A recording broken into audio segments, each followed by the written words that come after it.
this world is no more, the moon is all we'll see. I'll ask you to fly away with me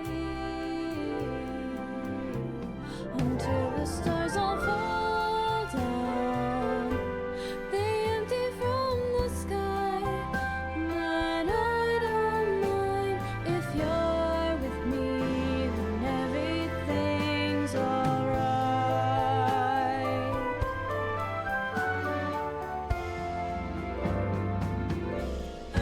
When this world is no more, the moon is all we'll see.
Hello. How's everyone doing today? Oh, I should have cleared my throat. How's everyone doing? Hope you guys are all having good Saturdays, wherever you be. Hello, Haru. Hello, Chizu and Feartear. Saw you guys earlier. Feartear, it's very late for you. I hope you are able to sleep later whenever you decide to sleep. But thank you for stopping by, despite it being so late for you. Hi, guys. How's it going? Hope y'all are doing good today. That's a lot of passive Mora we're missing out on from not being able to do the achievements. Not achievements. The reputation quest. Thanks for the hydrate. Ah. Yeah, it is. It is a lot. Well, I mean, we could technically go to other regions for it, you know? But I know a lot of people like going to the current region. So it is a little bit of a bummer. Oh, but either way, are y'all excited to check out this quest? Because I actually, usually, there's like a few things that happen when it comes to like character story quests. Is I will like see people talking about it, being like, yo, this is amazing. And then other people, like, if it doesn't get mentioned, then it's like mid kind of thing. But I actually saw a lot of people talking about this one. I saw people talk about it more than I did the Archon quest, which is saying something. It's for all regions. I couldn't do Fontaine reputations. No, you should be able to do Fontaine reputations. Hold on. Now you got me curious. I want to check it out.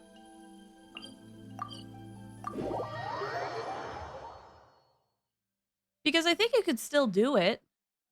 It just won't give you EXP. Yeah.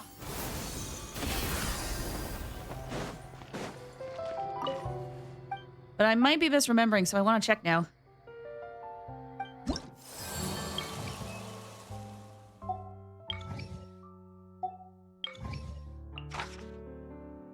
Oh, I see. I see what you're saying. So you could still accept it, but you don't get rewards from it, I think. Nope, I was wrong. Okay. I totally thought you could do it. So yeah. It's not. Yeah. Although for me, more is not really an issue. But you know, for others. Really weird change. Wait, was it a change? Maybe that's why my memory's all off. Because I feel like you could have done it before. You wrote that out. Fairtear, you said, is Camellia out yet? No. In fact, I think we still have a whole second half of the patch before Camellia is out in Wuthering Waves.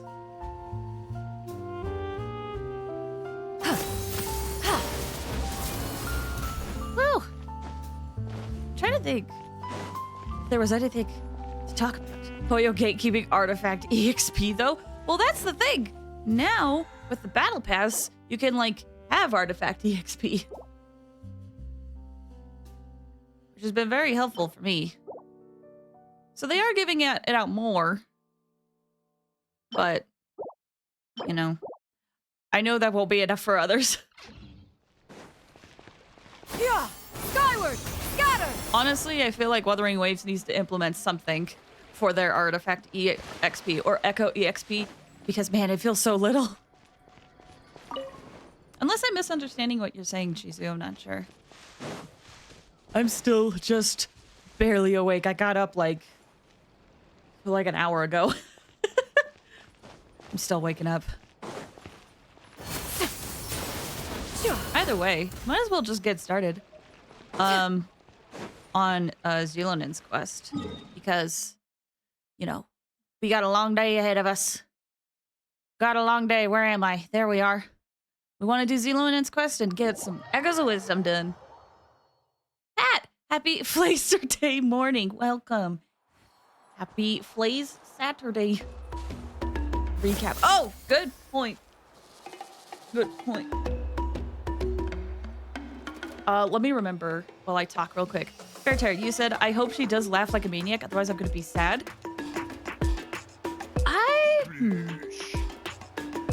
Thanks for the hydrate. I mean, What is Wuthering Waves' policy? The secrets of the I think it depends on the mechanical arts language. are too profound to convey in a few simple words. Oh, you know what this reminds me of? Why must the I listener forgot to grow close out weary all when of my having redeems to on divulge? Thursday. So get ready, y'all.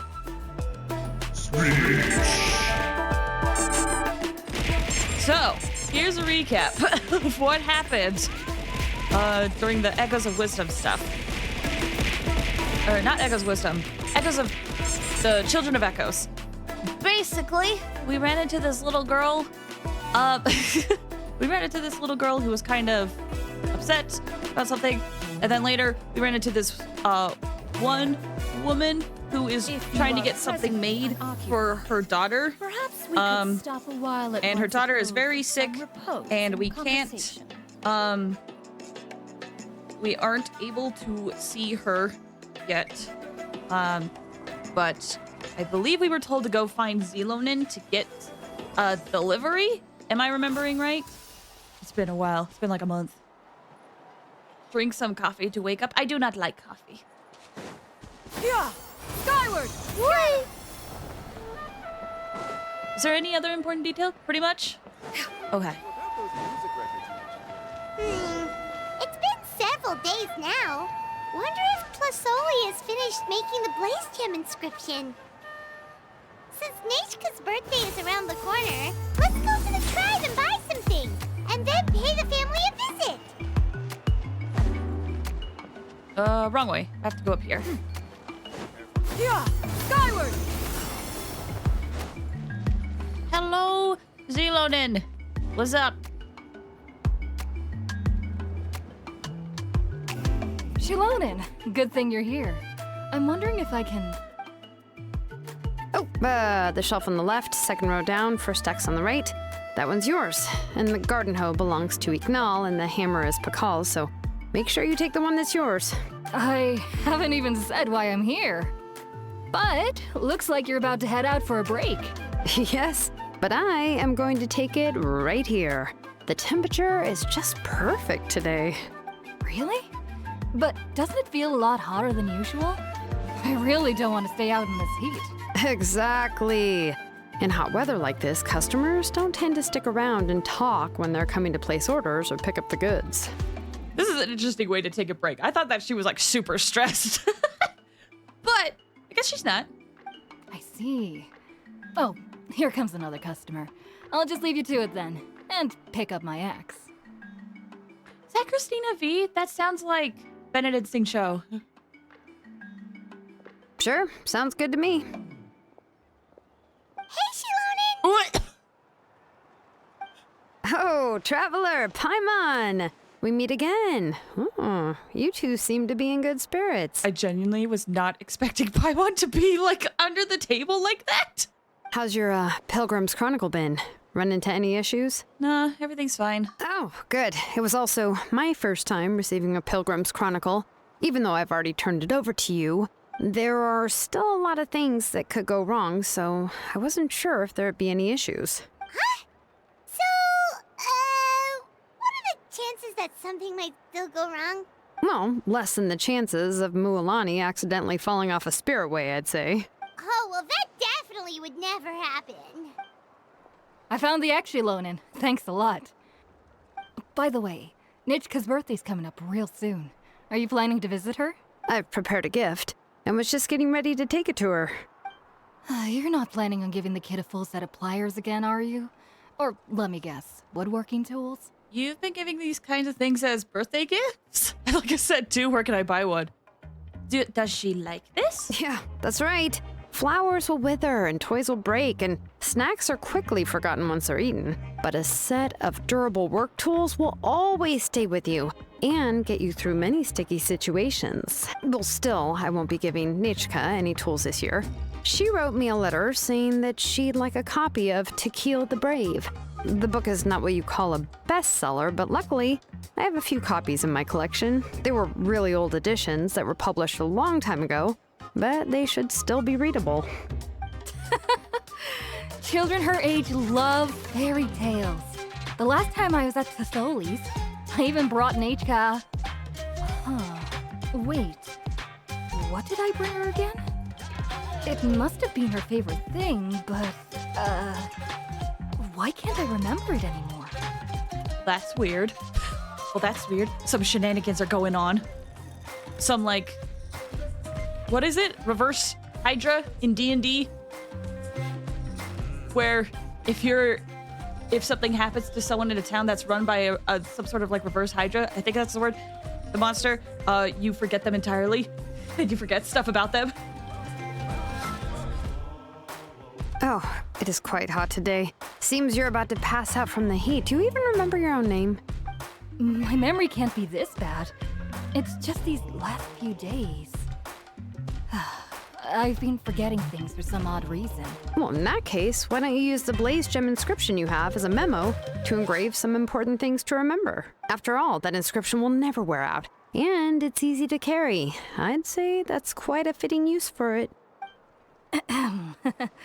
You do have a point, but my inscription is almost already full.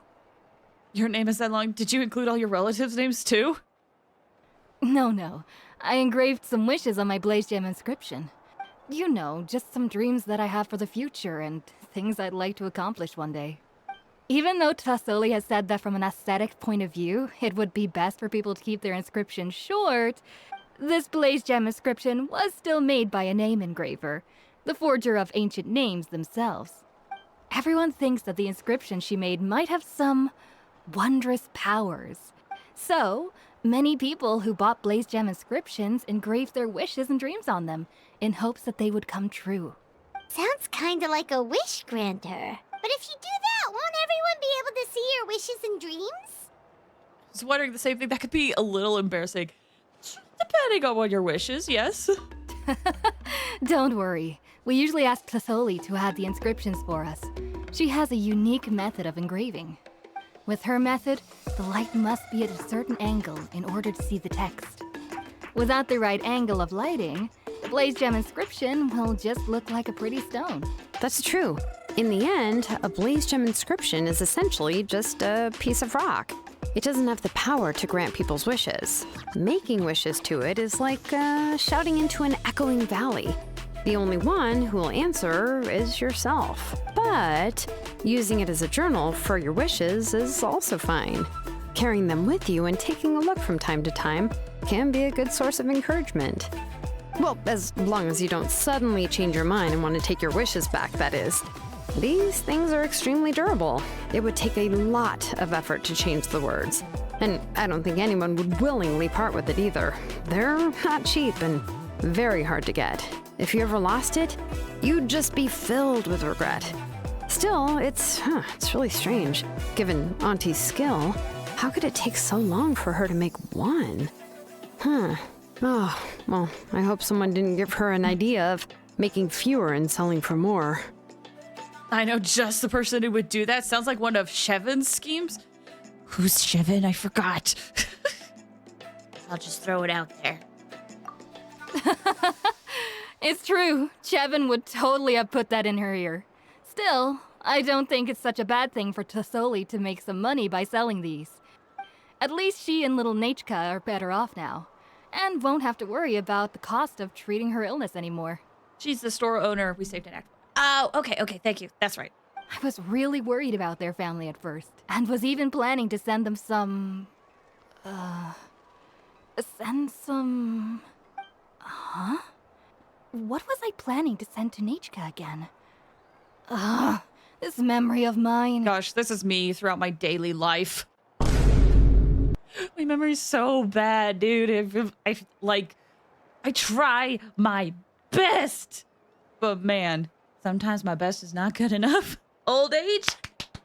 Yay! Also, Chizu, earlier when you said Daddy Capitano soon for the wish you would inscribe on your Blaze Gem. Good wish. That is a good wish. Maybe soon. Who do you think will come first? Who do you think will have a banner first? Ian-san or Capitano? Brandist, welcome! How you doing? Hope you're doing well. What did I enter? We're doing Xilonen's quest right now, and we're talking about how we want to get Capitano to be playable. You think Ian-san will come first? Really? I mean, I hope you're right. I would love for her to be playable soon. But I don't know. I kind of worry that she's going to get like the Chlorend treatment where she'll be coming so much later, you know? All right, if you stay out in the heat for any longer, I'm afraid even the inscription won't be able to save your memory. You should, go back. Yeah, get some rest. Right. Right. Please give my regards to Tlisoli and Nachka. What's going on? Maybe I should go talk to Ernly to get some medicine. So you'll be going to Nachka's birthday party too, Xilonen? Oh, perfect! Then let's go together! Oh, yeah, sure, but I didn't expect you to know Tlisoli too. She hasn't been coming to the tribe much lately, so how did you get a chance to talk with her? Here's, you explain your encounter. Capitano, please, so we can fill in his so parentheses. that's how you met her. She even wants to use volcanic crystal as a forging material. Guess she's really pulling out all the stops for her daughter. That's quite a sentence to read.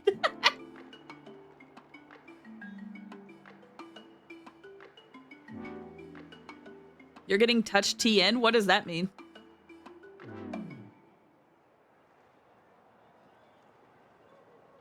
Is that supposed to be you're getting touched right now?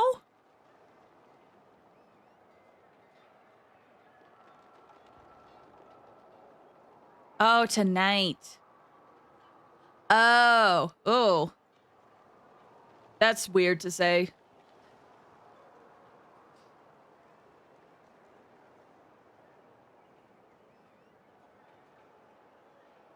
She ever wants volcanic crystal as a forging material. Guess she's really pulling out all the stops for her daughter.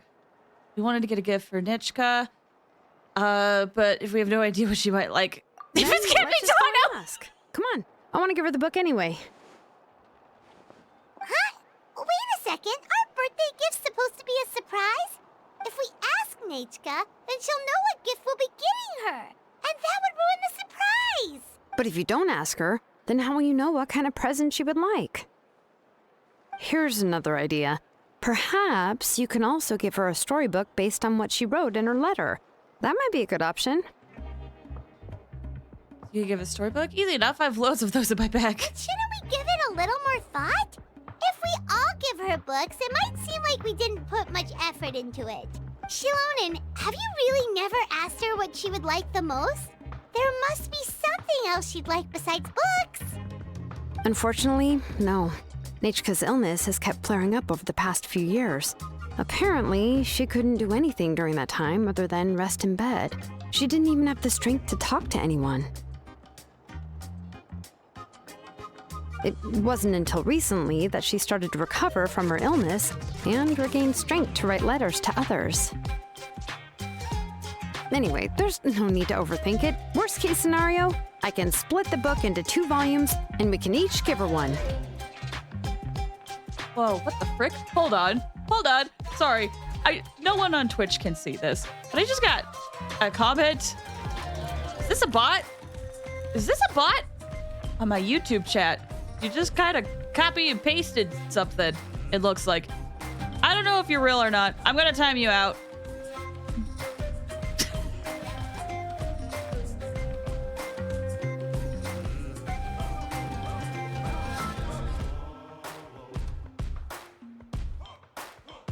Sorry about that.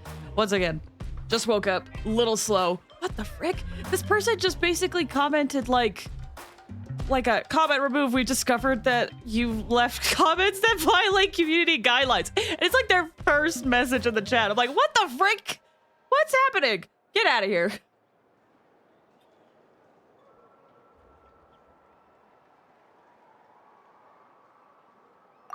that's terrible. That would really look like we didn't try. Let's just go ask Nachka. Even though it would ruin the surprise, we could at least get her something that would make her happy. Anyway, could you tell us a bit more about the book that you're getting her? Is it really that unpopular? Well, it's a little difficult to explain. You see, there are actually 2 versions of To Kill the Brave. The premise of the book is pretty straightforward. It's basically about a set of twin brothers working to defeat a demon lord. But after defeating the demon lord, the older brother, To Kill, discovers that the king's spirit has possessed his younger brother Remok.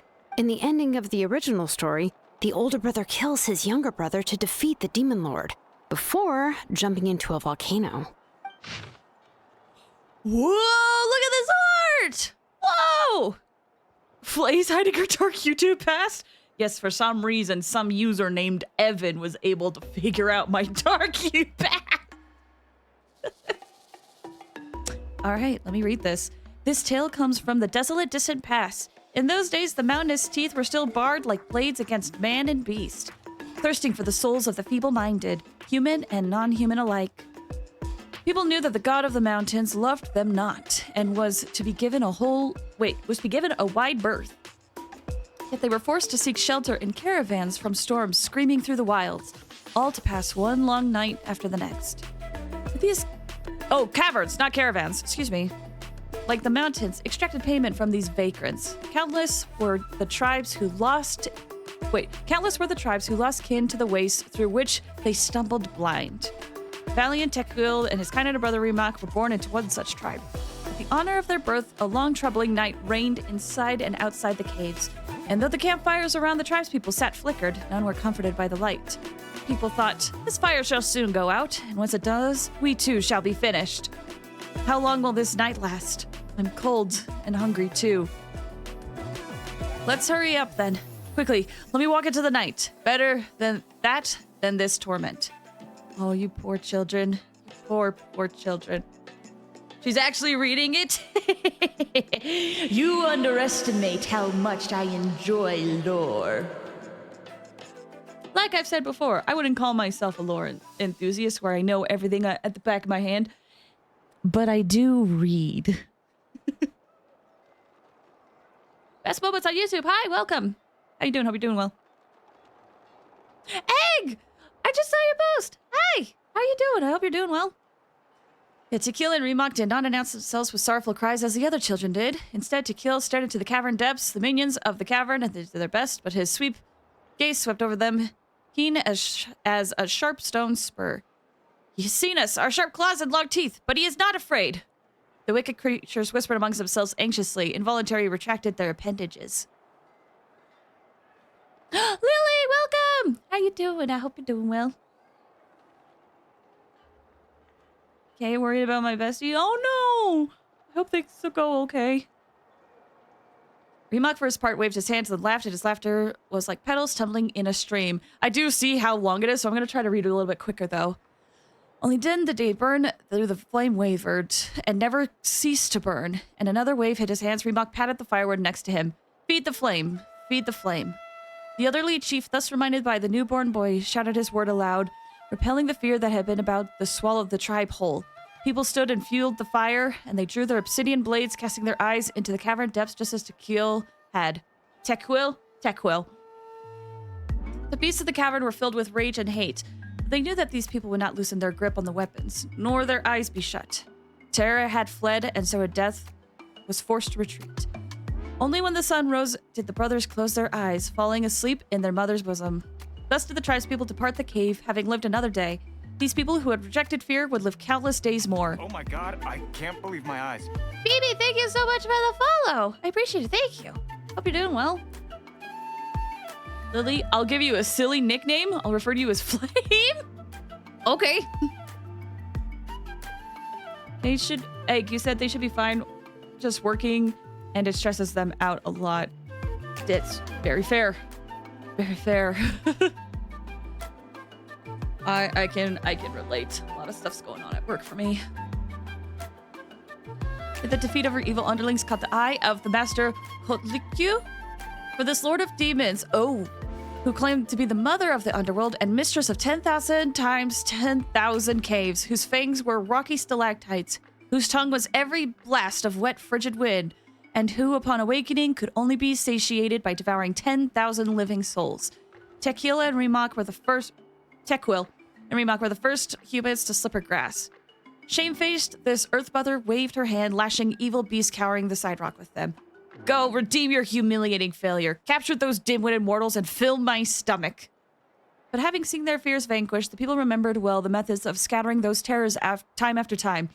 They settled at the foot of the mountains, sharpened their wood stakes, lit fires, and gave the sharpest blades to their best warriors, which they would stand guard to the stakes. Their bright eyes perceived the wilderness beyond the firelight, and did not shift their gaze away even for a moment. Blade by and fire did Kotlaku's minions taste defeat after time, until they could do nothing but huddle in the dark, daring not to draw out the flame. Fires in the heart of the people ignited, and they began to speak of victory, light, and the end of the Viper. They believed that Tekil and Rimak, those two brothers, could surely keep the heat and light alive. Oh, baby! I just saw you sent a message. Welcome! Welcome. Feel free to get back and relax here.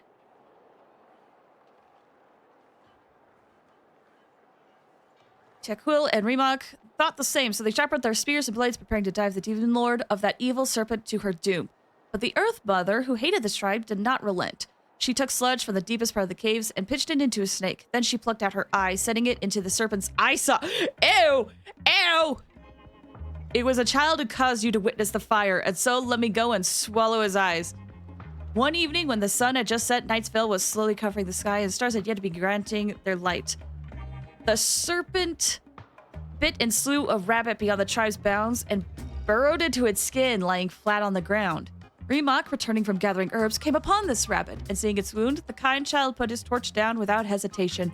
Reaching for his herbs, he chewed on them and preparing to apply them to the rabbit. The snake, speaking for the Earth Mother, leapt from the womb, hissing laughter. Ignorant, foolish humans, sacrificing yourself for a lowly rabbit. Before Rimak could retrieve his torch, the Earth Mother's serpent latched its fangs onto his neck, then burrowing into his body, captured his heart and soul both. The defenseless sentries were the next to be murdered by the Earth Mother, for they greeted Rimak just as they did when he returned from gathering herbs, only to be pierced through the heart by the serpent, dying on the spot. The entire tribe's fires were put out. Amidst the shroud of darkness, death and terror were resurgent. I like reading these stories because it always makes me wonder if this is foreshadowing something else. You know? Like, especially now that we know that people might have hidden history in books because it was able to get past urban soul changes, makes me wonder. Lily, you said fun fact. Did you know that Farina is strictly left-handed when using her sword? She uses a right hand when plunging attack due to that being default animation. Literally unplayable!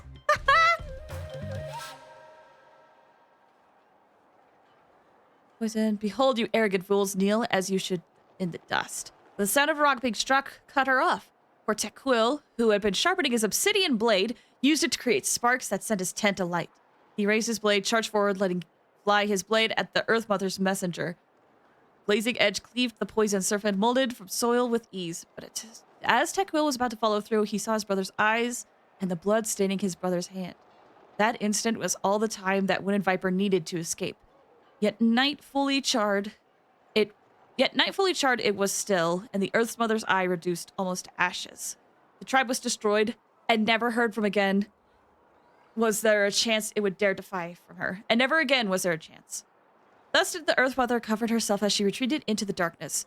How Tekil wished to call out Rimak's name, but the burning dust caught his throat so that he could only watch his brother vanish into the night. When the night at last passed, Tekil, who stood amidst the ruins, knew that the surviving tribespeople could no longer stay. Burying his confusion in pain deep in his heart, he led them on a new journey. They crossed mountains and canyons, dodging fearsome beasts and poisonous insects. Tekil did not close his eyes for so long as they journeyed, nor did he dare loosen his grip on a blade or torch. Finally, by a silent volcano, they found a tribe willing to take them in. Only after he saw the last of his tribe peacefully fall into slumber under the old shaman's care did he relax and collapse to the earth. When he awoke, he found himself in a blazing cave. The lava that surrounded him undulated with erratic pulse, as if the very mountain was slowly breathing. When he stood up, the lava boiled and bubbled, and a rumbling came from all directions. Do not search for your brother. His eyes have been devoured by a cunning serpent. But I must save him and pursue that venomous snake also. His words echoed throughout the cave, but the goddess of the mountain's fire was silent. Tekil thus prayed unto her, "Let my brother's name live on. I am willing to sacrifice my heart and blood in return." The goddess answered him in an echoing cave. Thus she said, "Your prayer have I heard, but your brother is no longer your kin. His name has sunken into the deepest of depths." Tekil raised his head and lifted up his wish to the goddess. Turn my blood to fire so that my heart may illuminate the depths. I will bring my brother back before my blood runs dry. Turn my blood into fire until my soul may sear and slay the serpent. I will take its head before my blood runs dry. Wanderer, welcome. How you doing? Hope you're doing well. Please catch an audiobook when? I'm not even... If I could do like a bunch of voices and actually commit to it, maybe, but I'm just kind of just skipping this as quick as I can. Tekil awoke once again. The old shaman of the tribe gave him a brand new sword, food, and water. Finally, the shaman clasped his shoulder and blessed him. May your fire dry the venomous snake's venom. And thus Tekil embarked on another journey. His strength was endless, his body tireless, and his blood burned like lava. He crossed grassy fields and snowy peaks, deep valleys and high mountains, and the goddess of mountains and fire showed him the way with falling rocks and the cracks in cliffs. Thus did Tekil stride forward without hesitation. Oh, we got big paragraph! When he met his brother again, the Earth Mother mocked him once more using Remok's body and voice. But when her claws pierced Tekil's chest, he moved not, and instead her bones melted by his burning blood. Oh! Tekil stared the vicious demon lord down and said in a loud voice, "My brother is gentle of heart. He surely would have made this land a better place. Yet you affronted him with your poison, smothered his virtue, slaughtered those who had faith in his virtue. Die, you despicable venomous insect! Die here!" As he roared, Tekil's blood stained his obsidian blade, turning it red hot in an instant. The Earth Mother watched in terror as her shell, bones, and soul were sundered. She wished to scream, to buy but a moment in which she could unleash her claws and tear Tekil to ribbons. But she could make no sound, for in the fire's light, a silent soul, to whom his body once belonged, awakened, and that soul cried out to his brother. Ah! I do not wish to see your blood reduced to ash, but I have seen the light of your heart and spirit. Remember my name, brother. As long as you remember me, I will never have left. All about that. The blazing flames swept over every corner in that gloomy, frigid cavern. Every last poisonous insect was slain, burned to ash alongside every plot and scheme so heinous and vile. As the last drop of his blood was about to burn away, the roof of the cave above Tekil's head trembled. A fissure opened, and a gem fell down and stopped his wound. The goddess of mountains of fire spoke once more, and her voice echoed across the walls.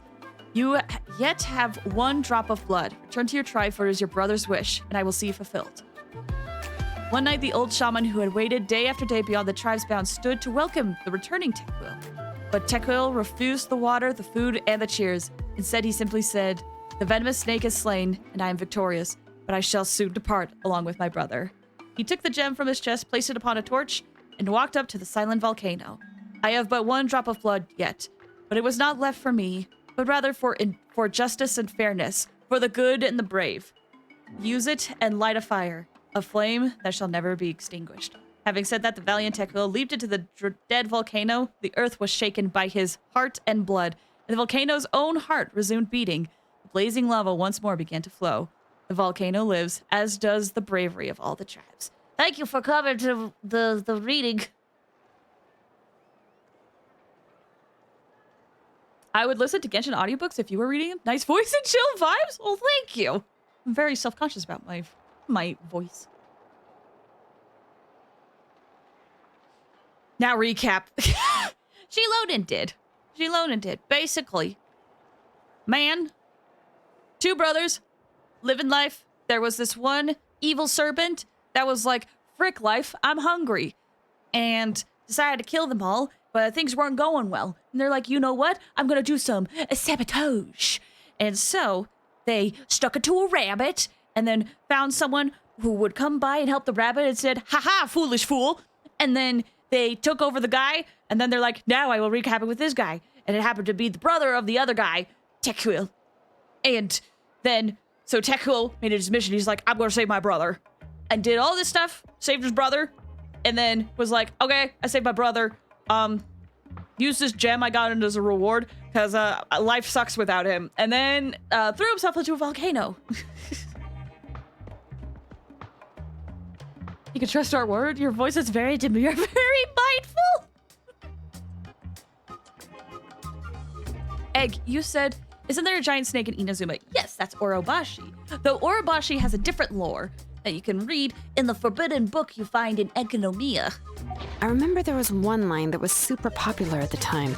If I still remember right, after being possessed by the goddess Coatlicue, Remox said, "I do not wish to see your blood be reduced to ash, but I have seen the light of your heart and spirit. Remember my name, brother. As long as you remember me, I will never have left." So what about the other version of the story? The other version was released only recently. The author heard a suggestion from someone and suddenly decided to try and make a stake in the fairy tale market, so the story was revised. In the revised version, the brothers killed the demon lord together and both survived. According to the author, this gave the story a happy ever after kind of ending. However, the revised version was not well received. After a month on the market, it had hardly sold any copies and the books were collecting dust on the store shelves. The store owners desperately tried to get rid of the book and have resorted to all sorts of promotions and discounts to sell it. Even now, the only edition of To Kill the Brave you can find in the market is the newer one, whereas the older edition is nearly impossible to find. Anyway, I couldn't bring myself to give such a poorly rated book to Nechka, so I spent a few days looking and managed to find a few copies of the old edition in a warehouse. I picked out a copy that looked relatively new and wrapped it up as a present for Nechka. If you're interested, I can give you this extra copy to read. The pages are pretty old though, so please be gentle with it. Oh, and here's a copy of the newer edition too. They gave me a free copy when I went to buy some chocolatl. So that's how they're trying to sell off the book. Could it really be that bad? Even Paimon's curious now. That's 2 more for the collection. You can read them to me while we're on the road, Paimon. Okay, but you'll have to carry Paimon for a while. Once Paimon's done reading it herself, she'll read it out for you. Let's get going. Tlasoli lives pretty far from the tribe, so it'll take us some time to get there. Oh, that introduction. 30-minute introduction. But then we get the title drop. Inazuma is probably my weakest in terms of lore. Yeah, I would kind of agree with that. I love Inazuma though. I feel like Inazuma got way too much hate. That said, I do care more about Economia lore than I do Inazuma lore. And I consider Economia lore separate. The lore that I liked the most from Inazuma was Surumi Island, and that got a whole world quest for it. Skyward! I could just walk around probably. How long would you say it takes to learn lore? Jesus said depends on the depths, but how accurate understanding of all eras and religions? Maybe 200 hours. Yeah, it does kind of depend.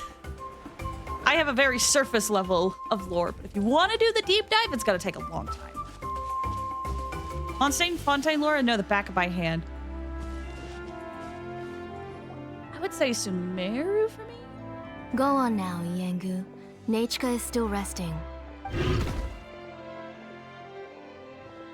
Tlasoli, we're here!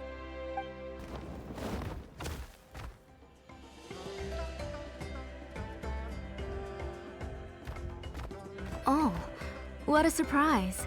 And even Xilonen is here too. I came to visit Nechka. Oh, it's been a while since I've seen you, Auntie. I received Nechka's letter. She wanted a copy of To Kill the Brave, right? Well, I've brought the book for her. There are several editions of the book in Outland, and I wasn't sure which version she'd prefer. I asked a messenger Oh, from I the shouldn't have Scions of the clicked! Canopy.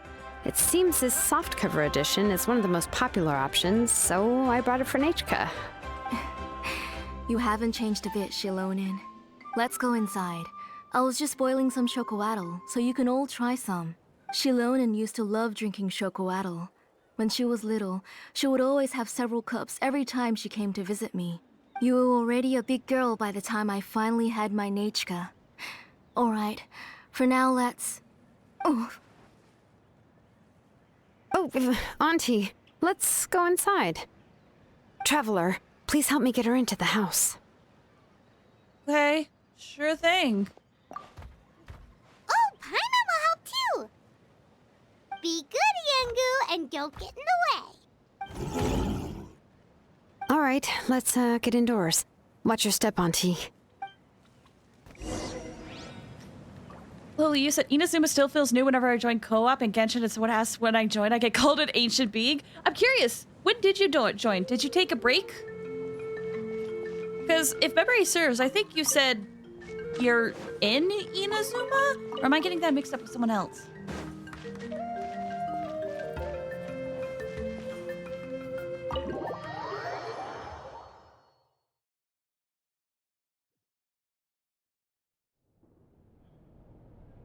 You joined 1.1? Sorry. Same! Nechka's illness has been flaring up recently, so I was up for a few nights. Did you take a break? I suddenly started to feel dizzy in the sun. I hope I didn't scare you. Have a seat. I'll fetch you a few cups of chocolatl. Please wait a moment. Oh, I've already brought them over. This cup's for you, Auntie. And these are for you, too. Chocolatl? What does it taste like? Paimon's heard that it can be pretty bitter. Traveler, could you give it a try first? Oh, don't worry. Auntie always adds a lot of sugar. It won't be bitter. Okay. You did a few times, but I'm already in Natlan. Ah, okay, I see. I hope The you're having last fun with time you it. came to visit, you were still just a kid. But now you're a pillar of the Children of Echoes. No, of all Natlan even. Oh, well, it's all thanks to the drinks I had here and the books I happen to read. You've been close for quite some time then. We heard that you two are from the same tribe, but Paimon had no idea you were so close. When I was little, my parents were always talking about how skilled Auntie was at forging ancient names and how she was a good role model for the rest of us. The moment I became idle at home, they would toss me into Auntie's workshop to watch and learn. Then I would have your parents go back, boil you a pot of chocolatl, and let you play in the house. Yeah, and then I would drink and listen to you banging away with your tools in the workshop. But eventually, she moved out of the tribe to find some more space, and I didn't have the chance to visit again after that. But why did you seem so familiar with the place when you went to the kitchen for the drinks just now? Because the layout of this place is identical to her old house. Let me see. Yeah, that should be Nechka's bedroom then. That's right. I remember you used to hunker down in the room to read and draw.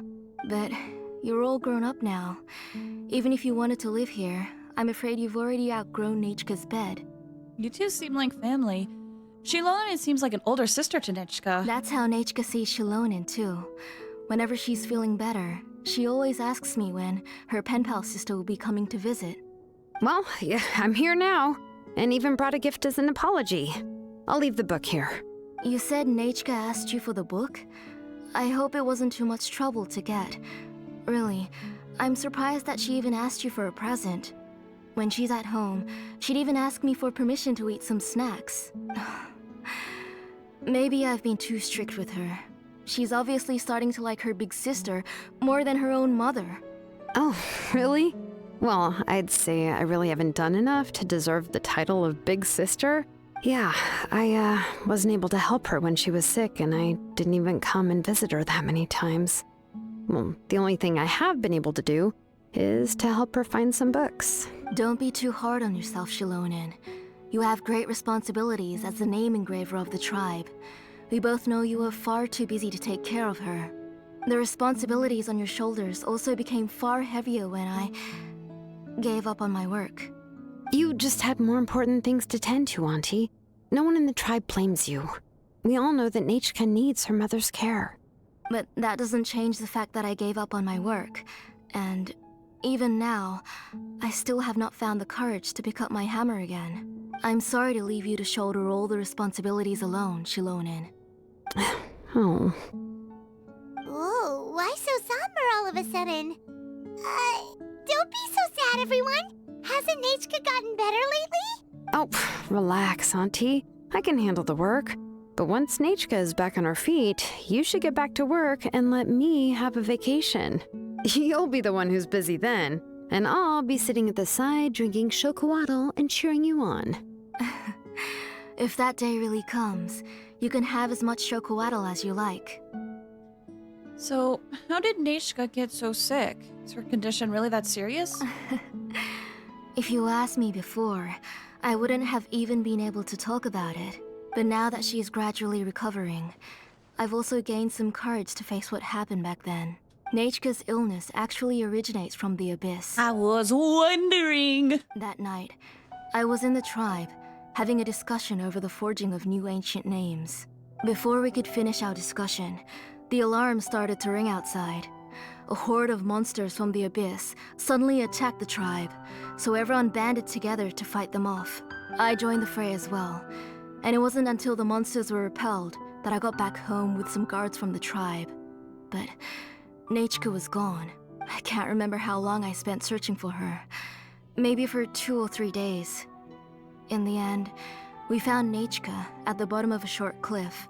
She was holding a dried up embercore flower in her hand, and there were traces of abyssal corruption around her wounds. I know. It was all my fault. Before the incident, Nechka had asked if I could forge an ancient name for her. Work was busy at the time, so I told her that if she could find an embercore flower, I would use it as material to forge her an ancient name. Oh, Nechka, my daughter, my Nechka. I was holding her in my arms, but no matter how many times I called her name, she wouldn't open her eyes and look at me. I was the one who decided to move my workshop to the outskirts of our tribe for work, and I was the one who left her home alone. Oh, my daughter, my Nechka. Why do you have to suffer like this? Whoa, hey! It's okay, right? Nechka's getting better. She already has the strength to write letters now, doesn't she? Well, Xilonen has even brought her a gift. Please drink some water first. Things will get better. I don't know if I feel comfortable saying that right now. Let's focus on getting you some water. Sorry. I just can't control myself whenever I remember that time. Phew. All right. It's not every day that we get guests. I really shouldn't be crying like this. I asked someone to buy some ingredients for me. So why don't you stay for dinner tonight? I'll make some shrimp bisque, grilled fish and mint sauce, and tower tacos. We'll help. That sounds like a lot to make, and we don't want you to tire yourself out. Let me cook. Let me flex my cooking skills. Thank you both, but don't worry. It's just a few dishes. I'll be fine. You three just need to make sure everything gets eaten up. I can't eat a lot at this age. Oh, we haven't had anything to eat yet, so don't worry. We'll make sure there are no leftovers. I promise the plates will be picked clean. I can eat entire fish myself. It just occurred to me that Xilonen likes to eat cheesy crab hot pot. Why don't I make that instead of the grilled fish and mint sauce? I remember you don't like picking out fish bones. Nah, both are fine with me. I've learned to just chew up the fish bones now. Oh, come on now. If you don't want to pick out the bones, I can just take them out for you. Anyway, for dessert, would you like a cup of grain fruit or chocolate? Cup of grain fruit. Chocolate. How about a cup of green fruit mixed with chocolate? Okay, got it. I'll go start cooking, but could you do me a favor in the meantime?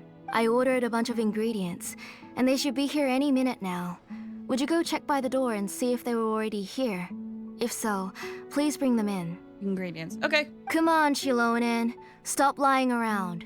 You shouldn't nap before dinner. It'll ruin your appetite. Hey, I'm not a kid anymore, you know. You don't have to worry about my appetite. That's beside the point.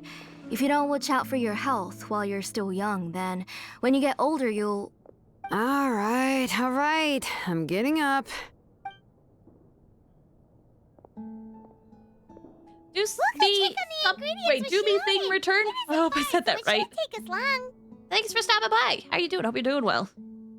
Beautiful day. I mean, the day so far is great for me. It's nice and cold. I love it. I was sick and I didn't feel hungry and I slept all day. Oh, your message if you haven't eaten more than like 500 calories. If you can, I really encourage you to eat something, please. Please eat something.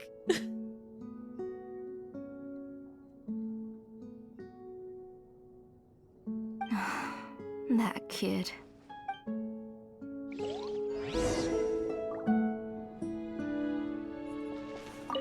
That kid. She's just like Nechka. Anything?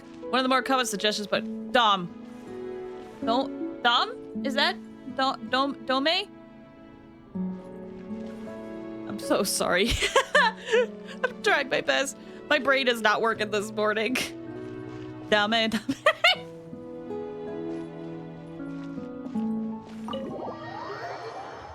Angel, hi, welcome. How you doing? I hope you're doing well. So many new people today. Hope you guys are all having a good time. Phew. Like a dome.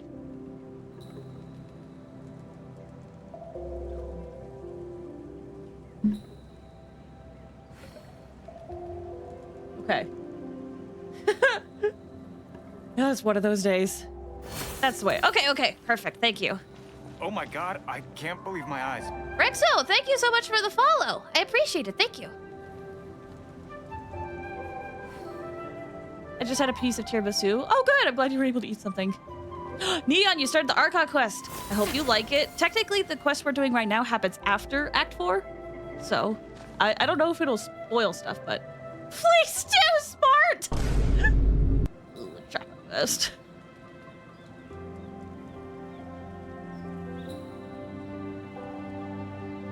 Rexo, do you know...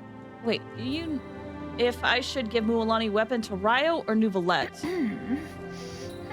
If it has an HP substat, I would want to say Nuvolette. But I don't have Mualani's weapon, so I'm not sure. I can't, like, fact check it. But I want to say Nuvolette.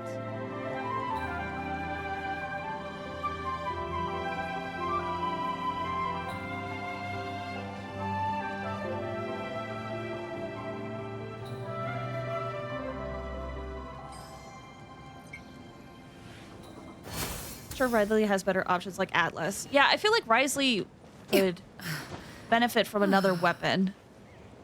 Hold on. Actually, you know what? Let me Google. Mualani weapon. Let me see what this weapon actually does. If I can find it.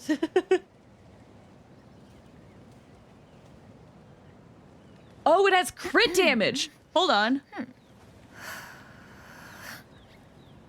I gave Ryo Wanderer weapon.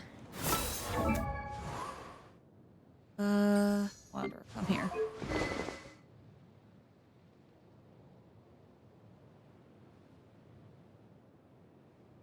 I don't think... Okay.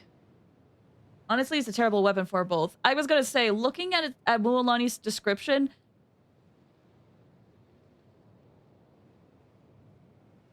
It doesn't... It would only... Mualani's weapon wouldn't... It kind of would serve as like a stat stick for Ryo. It doesn't really serve a lot of purpose for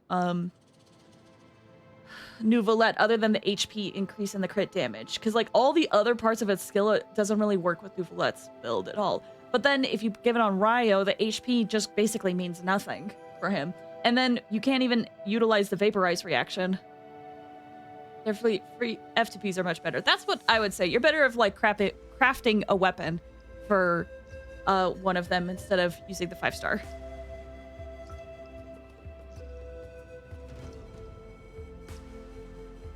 Do you think there's a reason MiHoYo hates Cryo? Is it because of what happens to Cryo characters? I honestly think they're saving a lot of Cryo characters for Snezhnaya. That's my opinion. If you get some decent crit damage on Ryo when he's using Wanderer's weapon, he should be good. His personal weapon gives crit anyway. Yeah, that's I kind of agree with what Dom said, or Dome, excuse me, said.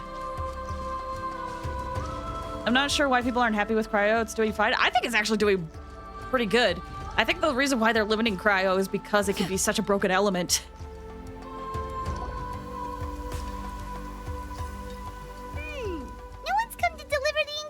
Yet. Paimon thought we'd see someone come flying down on a Yunkasaur as soon as we came out. A messenger from the Scions of the Canopy wouldn't be flying here. They usually come climbing down the cliffs nearby. No need to look. There isn't anyone on the cliffs. Maybe the delivery person got lost? I just saw a ghost. Hey, you there. Sorry, but does Tlasoli live around here? Oh, are you the one who's supposed to deliver the ingredients? I don't see any ingredients. Ingredients? Are you kidding? I was nearly eating myself. Never mind that now. Those monsters are still hot on my heels. Please, you've got to help me. Xilonen,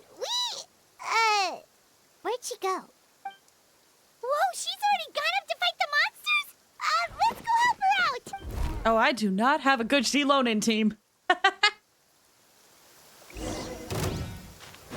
Yeah, this is a good team for Xilonen, 100%. Illusion shattered.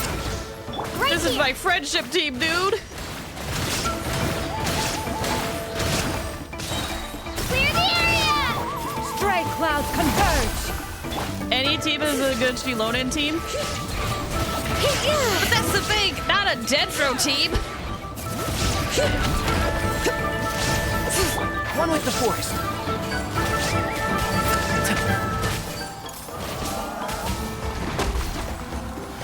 Let's nip that in the bud.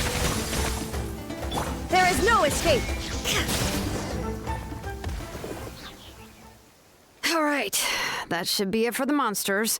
Yeah, was easier than I thought. Oh, it also seems we're in good luck. The goods weren't damaged either. Strange. We didn't see any monsters on the way here. Splish. Thanks for the hydrate. You must have terrible luck. You didn't provoke them, did you? Yeah, right. I use this road to deliver goods all the time, and I've never been attacked like this before. It's the main road in and out of the tribe, so people often come here to clear out any monsters. This area is usually very safe.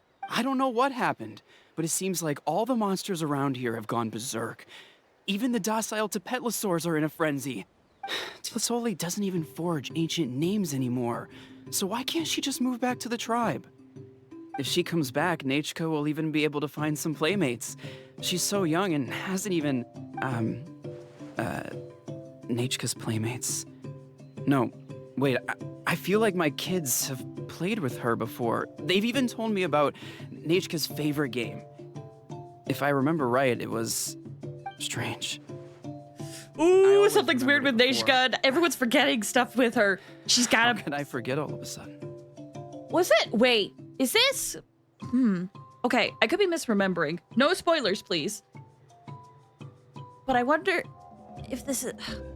I don't know how to say this. Nachka wanted an ancient name. And we had this whole thing in the Archon quest where it was kind of talking about, like, a lot of history will be gone depending on if certain things happen. So I'm wondering if Nachka's thing with the Abyss is, like, causing her to be erased from people's memories and the history? I don't know. I'm just...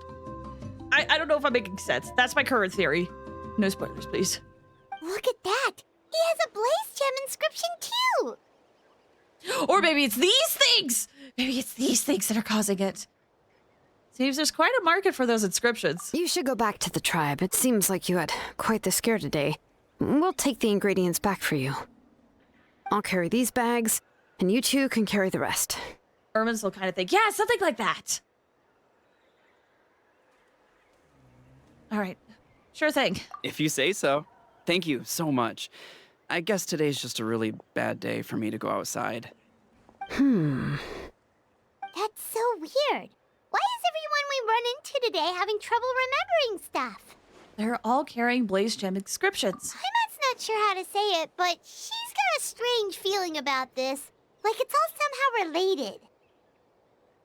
Once you live long enough, you'll eventually start experiencing strange days like this. Let's bring the ingredients back. Otherwise, we won't have anything to eat tonight. Back to the house. Let's go. Don't mind me. Please, I just want to keep going. Up to the house.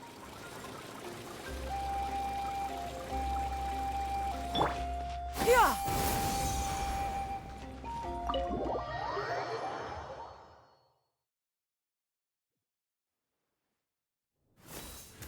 Hey, we're back. Ah, you're finally back. What took you so long? I was starting to worry. Oh yeah, we ran into some small problems, but Everything's fine now. Alright. As long as everything's okay now. You all have a seat. I'll get the food ready. It won't take long. Tatsuli gets to work on the food after some cooking. Dishes are set on the table. So much tasty food! You're amazing, Tlasoli! Oh my gosh, they look so good. They were all pretty simple dishes to make. Don't be shy. Dig in, everyone. What would you like to start with, Paimon? Paimon will help herself. Paimon will have some of this, and this. Oh, and this! Ooh, yeah. Can I get another serving, please? You're done already? Do you even chew when you're eating? It's like a vacuum. It's like Kirby. Of course! Didn't I say that I chew up the fish bones? I'll have just one more fish and leave the rest for Nechka. It's okay. Just go ahead and eat all you'd like. Nechka can't eat these dishes anyway. Her body is too weak to digest these kinds of things. I'll just make some broth for her. Oh no, but Paimon thought she'd already recovered from her illness. Injuries caused by the abyss cannot be undone. The doctor said the fact that she's stable is already quite a miracle. I'm starting to get really suspicious. Really suspicious. But it's okay. Nechka can talk to me now and can even hold my hand. That's more than I could ask for. Oh, I'm getting really suspicious now. Thank you for the hydrate.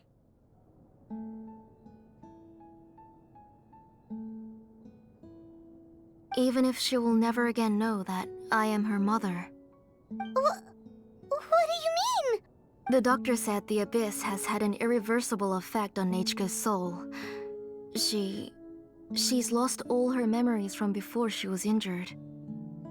New crack theory, new crack theory, new crack theory. Okay, what if, and I know I should just be clicking. I know I should be just be clicking. But what if Tlatsoli, because aren't we getting the inscriptions she does, right? Or am I wrong? Either way, what if by using the power of the Blaze Gem inscriptions, she is taking away the memories that other people had of her kid, and then hoping that those memories will be put into her kid so that her kid can remember stuff? Crack theory over. The doctor also said this sort of memory loss isn't like simply forgetting something. Rather, she can no longer remember anything from before that fateful day. Huh? But how does that happen? You know about the woven scrolls that the Masters of the Nightwind use to record things, right? Well, generally speaking, forgetting things is like when the woven scrolls would gradually start to fade. As long as you repaint and weave the threads again, the faded memories will come back to life. Getting things is like woven scrolls. As long as you repaint and weave threads again. But the case of Nechka's memory loss is as if her woven scroll had been cut in two, and the portion of the past was burnt to ashes. The books she loved to read, the flowers she took joy to grow, and the time she spent in this house were all cut off by the abyss, and can never be retrieved again. As one example of that, Nechka now only sees me as a strange, unfamiliar auntie who claims to be her mother. She's a good kid, and doesn't want to upset this lady who's been taking care of her so much, so she still calls me Mom. But I've always had a feeling that she's constantly wondering about things like, where is her real mother? Why is she stuck here in this house? Was she abandoned? Nechka really has no idea that her real mother is right in front of her, and has never left. So you plan on recreating Nechka's woven scroll all by yourself? What do you mean? Or should I say, you've already started reweaving that scroll long ago. A Blaze Gem inscription. Whose is it? The delivery guy's. I saw it hanging from his waist, so I asked to borrow it from him. Don't worry, I'll return the inscription to him once we've figured everything out. These things aren't cheap, after all. When did you know? Yeah, I noticed it back when Blaze Gem inscriptions suddenly became popular among the tribe. It was then that I also noticed that everyone wearing Blaze Gem inscriptions had varying degrees of memory loss. Traveler, you've picked up on it too, haven't you? Yep, everyone's memory loss has something to do with Nechka! Accessories made using ancient names forging techniques. For what's only supposed to be a pretty souvenir, this inscription contains a phlogiston engraving with a truly overkill level of complexity. I didn't mean to say yes after you cracked 3. No, it's okay, Chizu. It's one of those things where I assumed what you said was in relation to something I said before, because there is unfortunately a delay in what I say and what you guys see. I try to have it as little as I can, but I do know that it is. So I just assumed you were saying yes to something I said previously. Almost halfway to Wave Waters. You might be disappointed. Floppy Freaku, hello. How you doing? Hope you're doing well. The shapes and patterns of these engravings are also identical to that of an ancient name. By making just a few slight adjustments to the layout and connections of the main pattern, you can pretty much qualify this blaze gem inscription as a bona fide ancient name. And yet, you've never told anyone about these engravings in the blaze gem inscriptions that can be activated at any time. Am I right, Auntie? I knew you were a sharp one, Xilonen. That's right. I have a way to cure Nechka and restore all her memories. It's actually quite simple. I knew it! I want to forge an ancient name for Nechka that contains all of her past memories. You're going to make an ancient name for Nechka? But ancient names must be approved by the Wyab. And the reason they must be approved by the Wyab is because the memories they bear are all stored within the ley lines. My streamer? Thank you. Oh, you know what? I need to add some, applause to my little soundboard I have. Either way, thank you. Thank you. Thank you very much. I have my moments. Extracting those memories from the ley lines requires the Wyab's assistance. But your plan wouldn't need you to do any of that, right, Auntie? Your blaze gem inscriptions will help you complete that part of your plan in the ley line's place. You will use the inscriptions to form a massive memory bank for Nechka. And the ancient names you're trying to forge will be used to extract corresponding memories from the memory bank. A memory bank? Wait, so the reason all those people were having trouble remembering stuff is because the blaze gem inscriptions took away any memories related to Nechka? Even though Nechka has forgotten her own past, her life was still witnessed by other people. Using other people's memories of Nechka to reconstruct her past? This is the first time I've heard of such an idea. You've seen through my plans, Xilonen. You're as outstanding as ever. Far more brilliant than me. I intend to use this method to collate all the memories related to Nechka and allow her to regain her past again. But wouldn't extracting memories like that hurt the person carrying the blaze gem inscription? Not at all. Every time a blaze gem inscription extracts memories, the process is under my precise control. That way, there's no chance of anyone in the tribe getting hurt. This is the central inscription that controls all the other blaze gem inscriptions, which will also soon serve as Nechka's ancient name. You made all of this yourself, Plusoli? Even though it's not an official ancient name, that's still a lot to do on your own. Yes, it was lots and lots of work. It was truly exhausting. Or perhaps I've just grown old. You saw it yourself. I nearly fainted just from being in the sun. I could collapse tomorrow, or even in the next few moments. But Nechka's ancient name is still far from completion.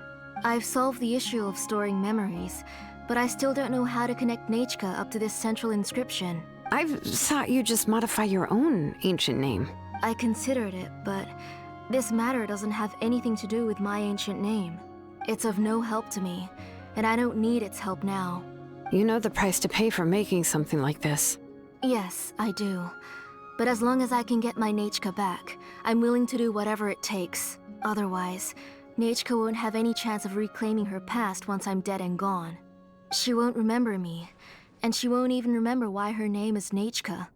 When that time comes, she'll be left to drift around the world all alone, unknowing of where she came from or where she should go. She is my daughter, the one to whom I gave the Nechka name. Whether it be as her mother or as a name engraver, I can't simply stand by and let her name disappear. Xilonen?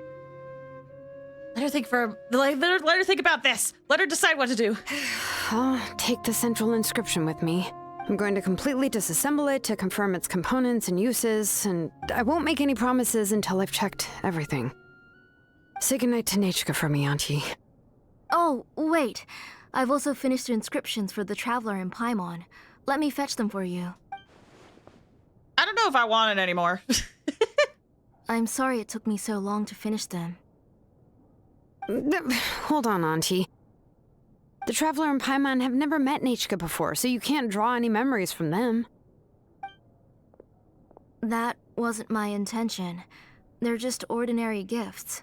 Please, take them. Huh?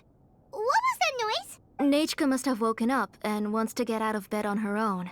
Sorry, I'll go check on her first. Nechka! Don't try to get out of bed. Just tell Mom if you need anything. You go ahead and take care of Nechka, Auntie. Let's go, Traveler and Paimon. There are a few things I want to tell you. Okay.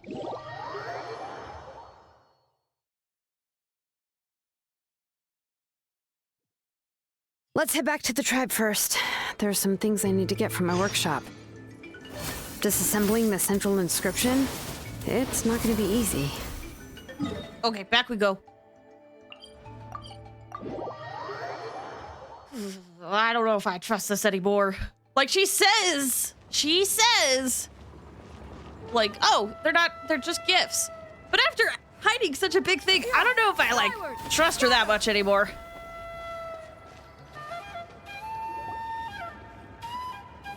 You two can wait outside for a moment. I just need Free to gifts! go in and grab something.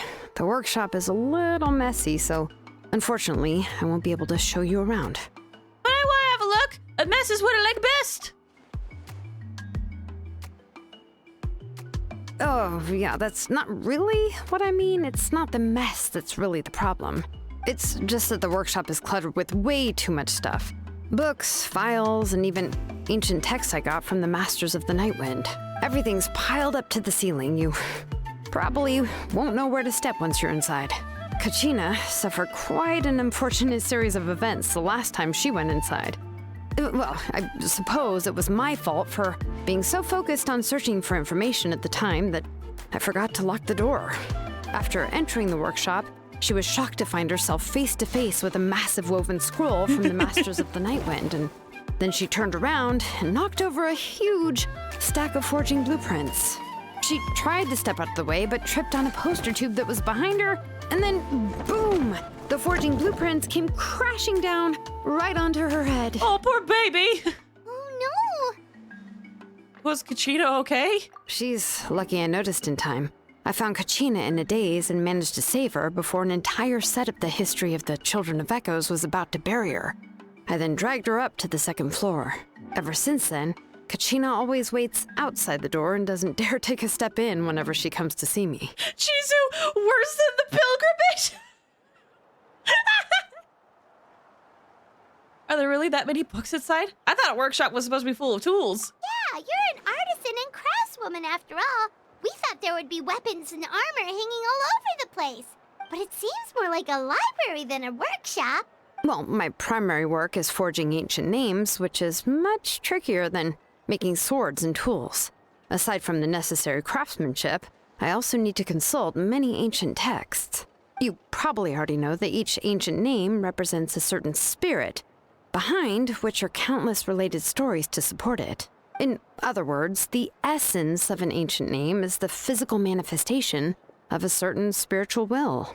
And as a name engraver, when I'm working on a new ancient name, I'm not only trying to give it a physical shape, but more importantly, I'm also trying to understand the spirit contained within the name. And to do that, I have to collect as many related stories as possible and read through them all. But, as you might know, people tend to add a lot of extraneous details when it comes to stories about themselves. True. For stories that have been clearly exaggerated or altered, I must gather other related stories and information as cross-references. This way, I can filter out all the absurd and exaggerated details and restore the person's life to its true nature. Only in true stories can you find the authentic spirit. And this is the only way for the spirit to become an ancient name that matches its essence. We've heard about the concept behind behind ancient names before, but after hearing you explain the details, Paimon can't help but think that ancient names are really powerful. Only they could be even more powerful. Well, no matter how powerful ancient names could be, they would never be able to suddenly turn into a blade or allow you to smash through an entire cliff in one punch. It's just a form of spiritual power that's passed down from generation to generation. It doesn't have those kinds of physically tangible effects. Well, take your own names, for example. From the moment you appeared in this world, some person had already prepared a blessing for you. And that person then condensed this blessing into your name and gave it to you as a gift. It may feel like the moment you received your name is already in the past, but it will always stay with you and move with you in the future. Names are blessings for the future from people standing in the past. Well, that's what Auntie once told me. And with this blessing, people will become more confident as they walk into their future. To put it another way, it's like having a lamp in your hand as you walk through the darkness of night. Oh, Paimon gets that. If you're alone when you're walking in the dark, it's easy to get scared and tired quickly. But if someone else is walking with you, then it won't be nearly as scary. And, well, you might still get tired, but it'll still be a whole lot better than walking alone. The Traveler always has Paimon by her side, though, so she'll never have to worry about that. Aw. Oh, Paimon sure many wish they could be in your shoes, Traveler. Please, you're always the one to get tired when we're on the road. Paimon's always flying, of course it gets tiring. But we're getting off topic. We can talk about that later. Paimon's smug face was so cute. Try not to fall asleep on me next time. At least try not to eat so much. Anyway, this is what Plisoli told me when I was training as a name engraver. And to be honest, I've only understood 20% of what she said at most. I've never been able to figure out the rest. But doesn't that mean you basically don't get it? Well, that's not entirely true. Auntie and I have at least come to a consensus on the most important thing. You know what? I am sick of talking. We can talk about all of this later. Please, wait a moment while I grab my things. Wow, what a way to just be like, in the middle of a sentence, I don't want to talk anymore. Oh my gosh, I need to put that in my back pocket. Xilonen probably knows the entire history of Netland at this point. Probably. Probably has to do all these research on all these different names. Humans were able to fly. We probably consider it a sport and never do it because we're lazy. You know what? Yeah, that's a fair point. We might view it like that. Xilonen opens the door and walks into her workshop. Some unsettling crashing sounds come from the workshop, followed by some agonizing creaks and squeaks. Eventually, Xilonen rushes out the door with a box in her arms. Then she turns around and kicks the door closed, shutting the sound of dusty books falling to the ground inside. Did you hear a whole section of something collapse in there just now? It's fine, it's fine. It was just a bunch of very old ancient name records. I've already made copies of them. I kept this set of phlogiston wedges in the back, so it wasn't easy to take out. I had to resort to brute force. Come on, let's go disassemble the central inscription. It shouldn't take long. Right. Excuse me. Here? Yeah! Skyward! Scatter! Whoops, wrong one. Right here.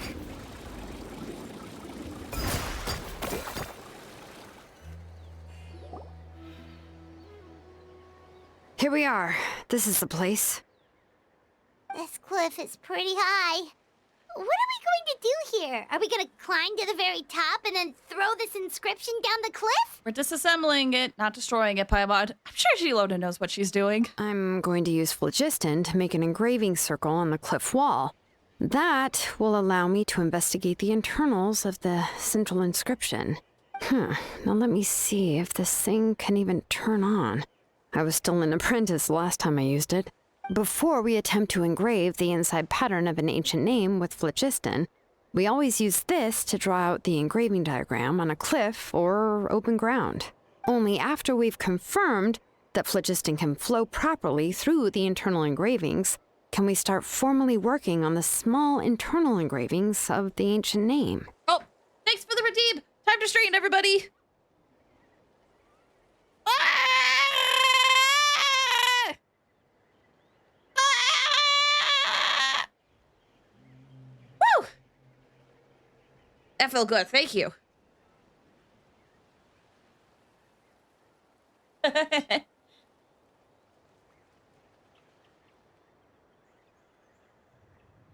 If we want to dismantle the central inscription in a non-destructive manner, we'll have to use this thing. I really don't want to engrave such a large diagram with my bare hands. Oh, so you'll be able to see what it looks like on the inside without ruining Tlasoli's inscription? For the most part. If it were just an ordinary unfinished ancient name piece, I'd just take it apart and pour phlogiston into the internal engravings to see everything. But since it's a central inscription, it would be better not to destroy the blessing that Auntie has prepared for Nechka. So, Xilonen, does this central inscription fall under the 20% you understand about ancient names, or the other 80% you don't understand? There's an 80% chance that it's part of the 20%. Oh, don't worry. As I said, Auntie and I share an understanding of the most important principle, which is names are intrinsically valuable. Only by having names can things be sorted and categorized. They allow the world to become more orderly and identifiable. Guys! Dad, are you not a bot? Are you actually not a bot?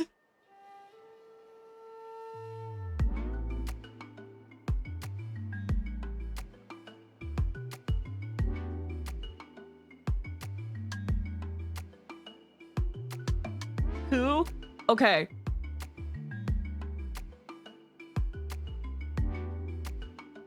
Hold on, let me think. I don't normally do this. Epic plot twist!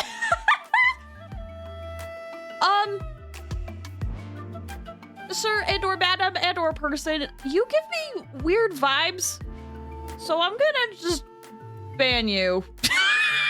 I'm just gonna ban you.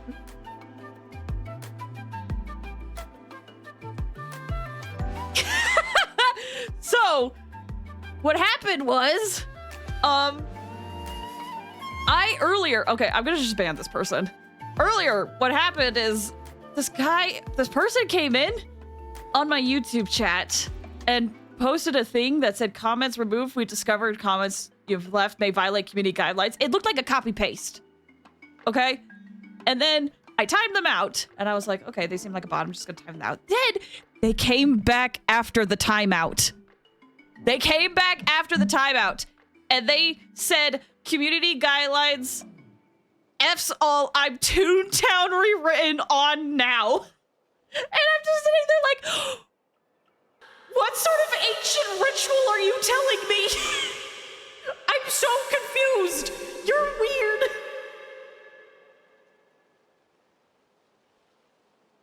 Chances are they can still watch me though. I just can't see their messages. That's how banning works on YouTube. I don't get it. I don't get it. Banished to the silly realm. Forever lurker.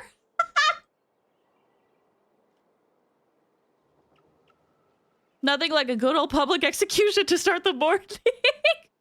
It's so interesting. So interesting. I get every now and then I get very interesting like YouTube messages or like chatters. I'm like, what's happening? Is this because is it because there's a lot of people like young teenagers on YouTube that could just say like whatever? Is it just trolls? I don't know. It's been interesting. There's a few really chill people on YouTube though. But man, it's like why? Why? If your goal was to confuse me, congratulations, you've done it. You could do that on Twitch too. Setting the ban thing, you could choose to permanently ban from watching streams or only banning them from chatting. Yeah, I think so. I try not to, on Twitch, I try not to ban people though. I really do. If anything, if someone weirds me out, I will time them out first. And if they keep being weird, then I will ban them. And then at that point, I don't want them watching my stuff. So for me, that's what I do. Also, because they've made new changes with Twitch, there used to be a fun little gag where some streamers would do things where like they'll just like ban viewers from chat. But now it seems like there's a thing in place where Twitch will warn other users if someone has been banned before. And I'm like, I don't want to do that. Because what if that person was just super chill and they got banned as a joke? Now they have a warning label on their account for every Twitch streamer they go into. Like, I don't know. I only ban bots who are like, want to buy views. Yes, that's an instant ban.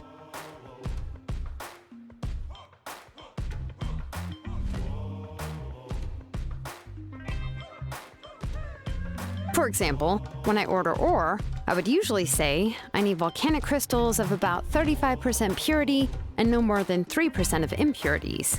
Without specific names, I would only be able to go to the ore merchant and say, I want this and this. No, this isn't it. That one. No, not that one either. Yeah, you see what I mean? Names are a crucial part of how we standardize our workflow. Without names, the work would be impossible. Bro has a criminal record for the funny. I don't know if they've ever implemented it, but ever since I saw that was a possibility, I'm like, I'm not banning anybody unless I have a good reason to.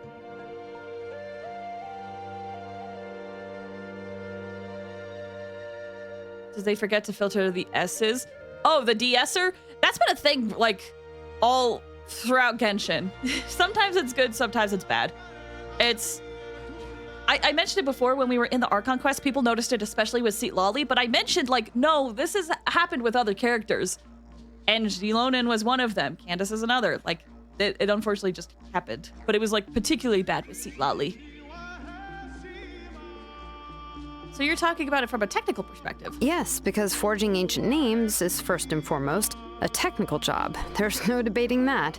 As for the question of why it's important, as long as it does not affect your ability to perform your work, you'll gradually understand it as you put the process into practice. You really care about efficiency above all else. Sounds like the most efficient approach. After all, creating an ancient name is quite the complicated process. Well, let me break it down even further. We're not in the tribe right now anyway. Essentially, by forging ancient names, I'm assigning nicknames to the heroes in Natlan's history. Giving someone a name is a subjective expression. You just need to express your hopes and wishes for them. But giving someone a nickname is a much more objective expression. To come up with a fitting and accurate nickname requires much thought and observation. If ancient names or nicknames aren't descriptive enough, no one will remember them anyway. So the best I can do is gather all the information I could and try to come up with the most fitting nicknames possible. Even a minor mistake in the process could cause people to misunderstand the nickname. For a name engraver such as myself, such mistakes would be considered a major blunder. See? Your nicknames need more thought and observation, Paimon. Paimon isn't trying to come up with a nickname for Xilonen. Besides, all of Paimon's nicknames have been very descriptive. Everyone can remember them. Phew. Now I'm curious. Why don't you, come up with one for me? Are you serious? Of course. This is also my line of work, you know. Go ahead. A nickname? Xilonen. Well, she uses phlogiston to forge weapons and make names for others. Well, don't stress over it, Paimon. Smith? Yeah, not bad. And quite fitting, too. I'll remember it. But, you should keep observing my work, Paimon. Maybe you'll come up with an even better nickname. Right, okay. Time to make like a smith and start smithing. Watch closely. Paimon's best nickname is still Bullchucker. I love Bullchucker. Oh, connect the wedges, okay? With her ability, it's she rolling. I see what you did there. Adjust the inclination by 2 degrees. Stop. The error margin is within an acceptable amount, but I'll extend the inscription link a little more just to be safe. Oh, she could just chill on the rock. That's so cool. I'll leave some space here. When the linked engravings are activated, Woo, the inscriptions here will woo. overlap with each other. Woo! Woo! Woo! And there. That should complete the flow.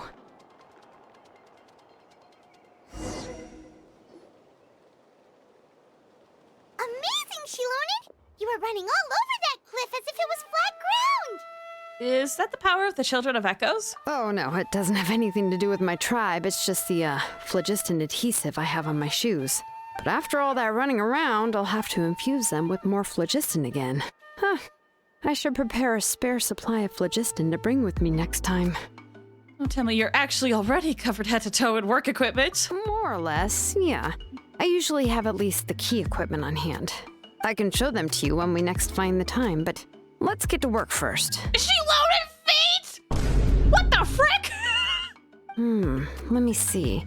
Start with Anchor 1 and activate it with Density 3 phlogiston.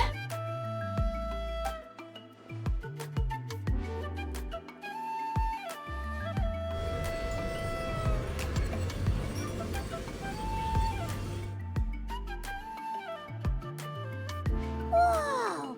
A super huge diagram just appeared! Ooh, this is cool. But also, you know what I just remembered? I just...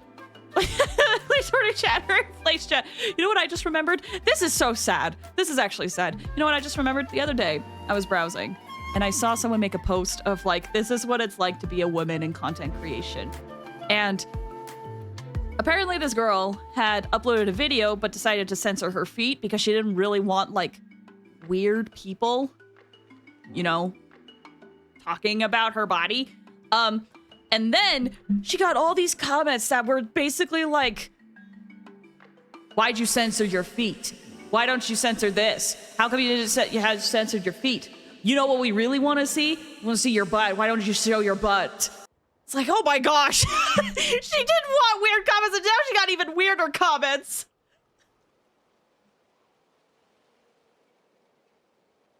Plasoli's central inscription is even floating!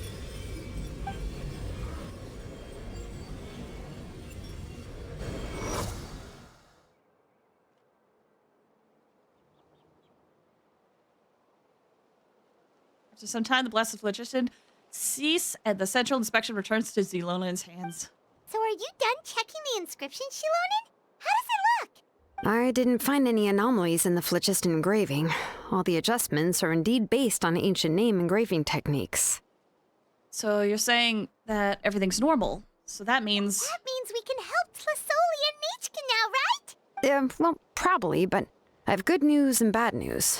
Oh, but I'm also just going to go ahead and share both, so it's not like you'll have a choice in the matter. Paimon will cover her ears after the good news.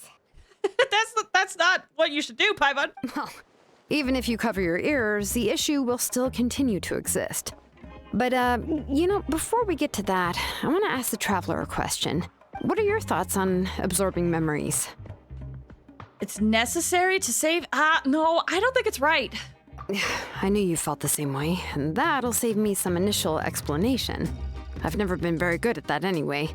It's hard to control the absorption of memories. Technically speaking, this type of inscription has the power to do far more than absorb memories related to a single person. By herself, Auntie can't handle that level and scope of work, but if she has accomplices, it is completely possible for her to use this inscription to accomplish far bigger things. Accomplices?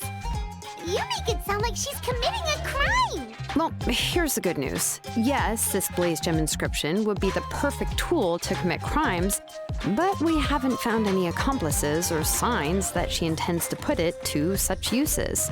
From a purely objective standpoint, we can consider that possibility as yet to be confirmed for now. The bad news is, there's still an underlying problem with this Blaze Gem inscription that cannot be ignored. I believe I've mentioned this before. Ancient names operate with the help of the Wyab, granting them the power to read information kept in the ley lines. In this process, the Wyab actually function like relays, helping the ancient name bearer sense the information from within the ley lines. If you remove the Wyab from the process and don't use any tools, then finding a specific story is akin to trying to scoop up a specific grain of sand from a rushing river.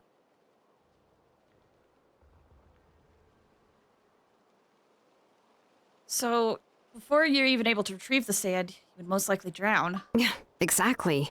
Anyone who attempts to do so will likely lose most of their cognitive function or become a babbling madman who talks to themselves all day long. Now, let's consider the memories that Auntie has gathered as the ley line, and Nechka as the only ancient name bearer of this ley line.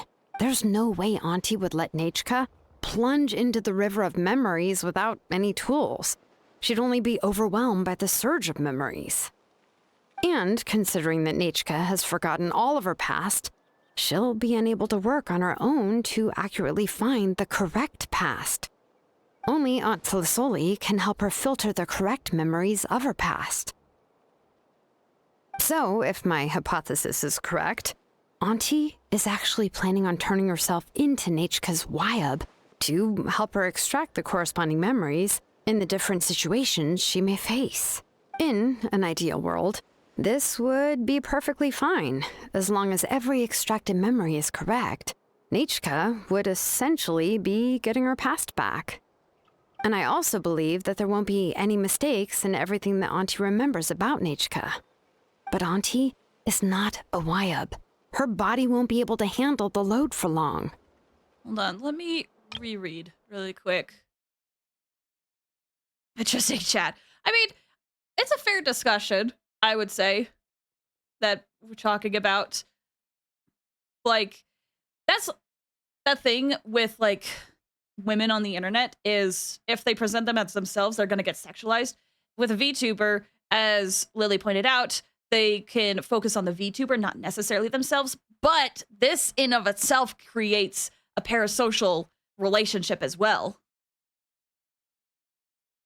And it can still be really bad, especially if people will have, because it's now fictional, they're focusing on a fictional aspect of yourself, then they're creating this idealized version of you in their head. I remember saying, Jaina, she doesn't mind it, but she doesn't like how easy accessible it is to younger audiences. Yeah. Like, some people are really uncomfortable with the not safe for work stuff. And it does make me sad when they say they're not comfortable, but people still do it anyway. But, you know, people are going to do whatever. It's one of those things that always, like, it causes a lot of problems. It's funny because, like, on the one hand, you have, like, streamers who don't mind doing not safe for work stuff and really lean into it. And you know what? If that's what they want to do, that's totally fair. That's something I would be so uncomfortable doing. I would be so uncomfortable doing it. Like, I know we joke about, like, being attracted to stuff or, like, you being horny for stuff here, but, like, I do also have a limit, you know? I don't want to go too far. But there's some people who really lean into it, and that's great. But for me on the outside, when I see people who lean into it, it really creates a pretty dangerous parasocial, like, relationship with some people. There's plenty of VTubers out there who did lean into it and then, like, regretted it later because of how weird people can be with it. And it sucks because, like, that's just unfortunately super common on the internet. Like, I like how some HoloLive YouTubers deal with it. Remind me how they deal with it, because I'm inclined to agree, but I can't remember, like, a specific example. Imagine your tiny brain being already. Some people like that. And you know what? Like I said, if that's the bag they want to grab, like, that's where they want to get the money, whatever is good for them. I am not shaming that. Some people really like that line of work, and that's totally fine. But it makes me sad that sometimes it's become so commonplace that those who are uncomfortable with it, it's seen as weird. You know? You try to match their freak, but the freak goes far past what's considered freaky. Right. Please, mommy, go away. Chizu, you said, I thought people like Marina and Hachima inherently encourage sexual content of them. Some people do, yeah. There's plenty of other VTubers that are like, oh yeah, I don't mind, go for it. But there's other VTubers who specifically have a rule of like, I am uncomfortable with this, please don't. Or if you do it, don't put it in like my main social tags for other people to see. Please put it somewhere else. But some people don't even want that. Some people are just like, I don't want this at all.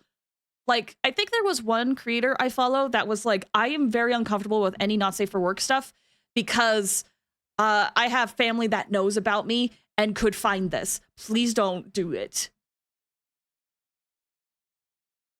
People say are uncomfortable are valid and their request for not being sexualized should be respected. Yeah, and it's kind of sad when it isn't.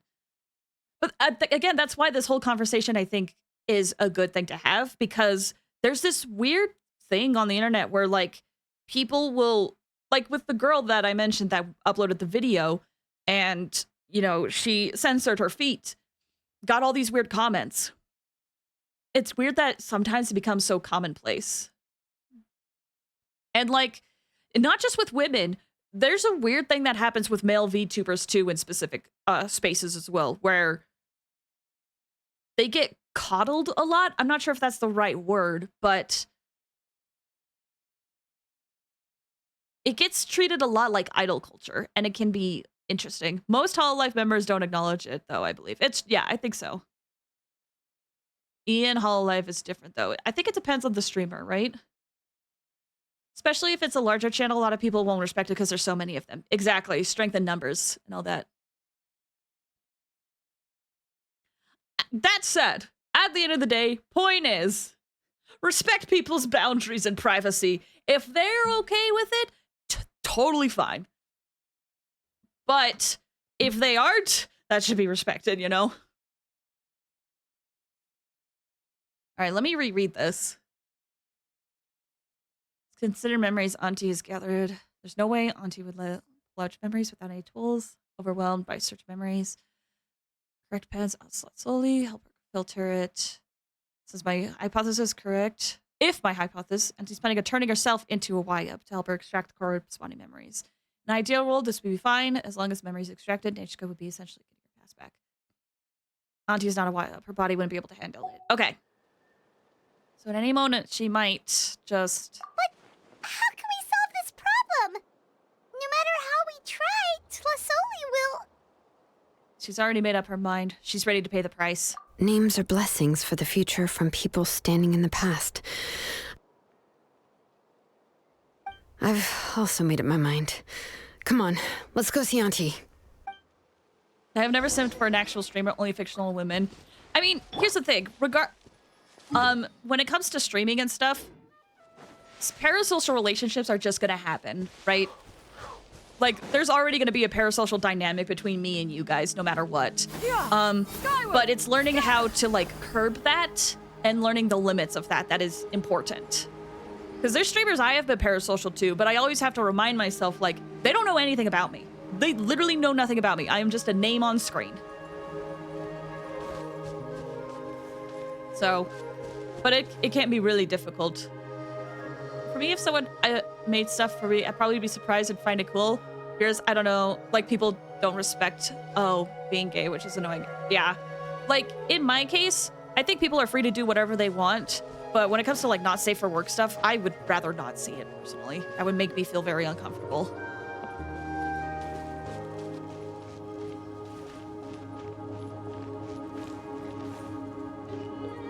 You're talking about nonsense while everyone's having a random conversation. This is the downside to doing story stuff when I also want to engage in the conversation chat's having as well. But yes, boundaries are important. That's the key. Xilonen. Boundaries are important and respecting people's like privacy. You've made your decision. Am I right? Yes, here's some research that I've done. You can reference it to modify the way the central inscription operates. I'll also help you continue working on the Blaze Gem inscriptions, but I must have complete control over all the inscriptions and the ability to oversee their uses. The memories that can be absorbed by the inscription will be limited solely to Nechka's past. We'll plan a set time frame together from which the memories can be drawn from shortly. If you attempt to extract any memories beyond this scope, then I'll consider that as committing a criminal act and halt all work related to the central inscription. After the memory bank is constructed, the Blaze Gem inscription's absorption functions must be stopped immediately. Only functionalities for outputting memories will be kept. I accept. Thank you, Xilonen. I really... Auntie, you know I can't stand it when you do this. If you needed my help, you should have just said so. There's no need to beat around the bush like you did. Using technology for ancient names to forge other things without permission is no trivial matter. Yes, it's a major departure from the technology's intended use, but it's nothing compared to a child who needs help, compared to a name that's about to be lost. But once this is all over, you must come with me to see Pakal and discuss everything that happened. That's fine. I'm willing to accept any punishment for my little Nechka. All right, let's clear off the table and come up with a plan. I need some time to consider how to let Nechka control the Blaze Gem inscription on her own and extract the memories from her past.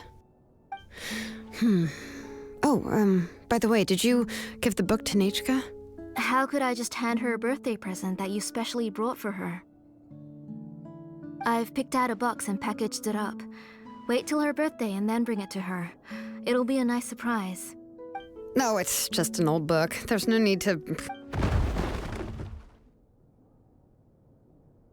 That was a loud thud. Oh, is Nechka up again? But what was all that noise? It sounded like something broke. Maybe she knocked something over? Uh-oh. What if something fell on her? We should check. Paimon will go have a look. Nechka, don't hurt yourself. Xilonen, is that you? You're Nechka? How many times have I told you? Don't get out of bed on your own. You were running a fever yesterday. Hello, Nechka. Thank you for the book. I've already read it several times. You've already read it? But didn't Tlasoli package up the book that Xilonen brought? No. She's all mixed up. The one she read isn't from Xilonen. It's one I bought for her before. A few days ago, she told me she wanted a book. I know nothing about these kinds of books, so I had no choice but to go to the tribe and look for a copy. I eventually found one and bought it for her. I put it in her room once I got back. Soon after, she suddenly developed a fever. I was so busy taking care of her that I forgot about the book and even forgot that she had asked you for a gift. Auntie, do you know which version of the book you bought? Which version? The shopkeeper said it was the one with the perfect ending to the story. Apparently that's the only one you can find on the market now. Ugh. It's all my fault. You wasted your money and now it won't even be a surprise. Oh, it's all right. It's just a book.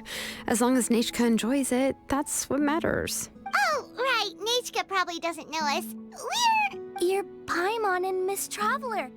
Mom told me about you. I hope she told you, because what if you just learned that because of the Blaze Gem inscriptions that we have? Oh, seems like everyone knows who we are now. No need to introduce ourselves anymore. Hello, Nechka. Yeah, Nechka seems to be doing pretty well today.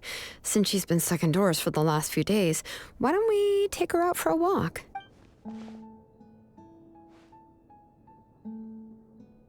Let's check your temperature. Seems the fever's gone. Take her for a walk. But considering her condition, I don't think she... Oh, don't worry, Auntie. She'll be safe with the Traveler and me. We won't leave the tribe, and if anything comes up, we'll be sure to find the doctor immediately. Besides, it's her birthday in a few days, and we need to go to the tribe to buy some things. Let's give her a proper celebration. What do you think, Auntie? I promise I'll be good, Mom. Didn't you say before that I need more fresh air? All right. As you wish. I also happen to have a few repaired Blaze Gem inscriptions that I need to get back to the tribe. We can go together. Wait for a moment. I'll go get Nechka's water bottle and some towels. Some medicine. Oh, and a parasol. Slowly enters Neishka's rooms. After quickly packing, she comes back out. Talk about being prepared. We could camp out with all that stuff. It doesn't hurt to be prepared. Okay, let's go. Please be good now, Nechka. Don't cause any trouble for Xilonen and the others. Oh, you can let me carry these. And don't be a stranger, Nechka. Feel free to tell us anything. And even I was quite a handful for Auntie when I was little. Yeah! It's not often you get to go out to play, so just have fun. Everything will be fine. If you don't stir up some trouble when you're little, then you'll never get the chance again. Okay. Thanks, everyone. And please don't worry, Mom. Wonderful. No, thank you so much for the follow. I appreciate it. Thank you. I'll be good.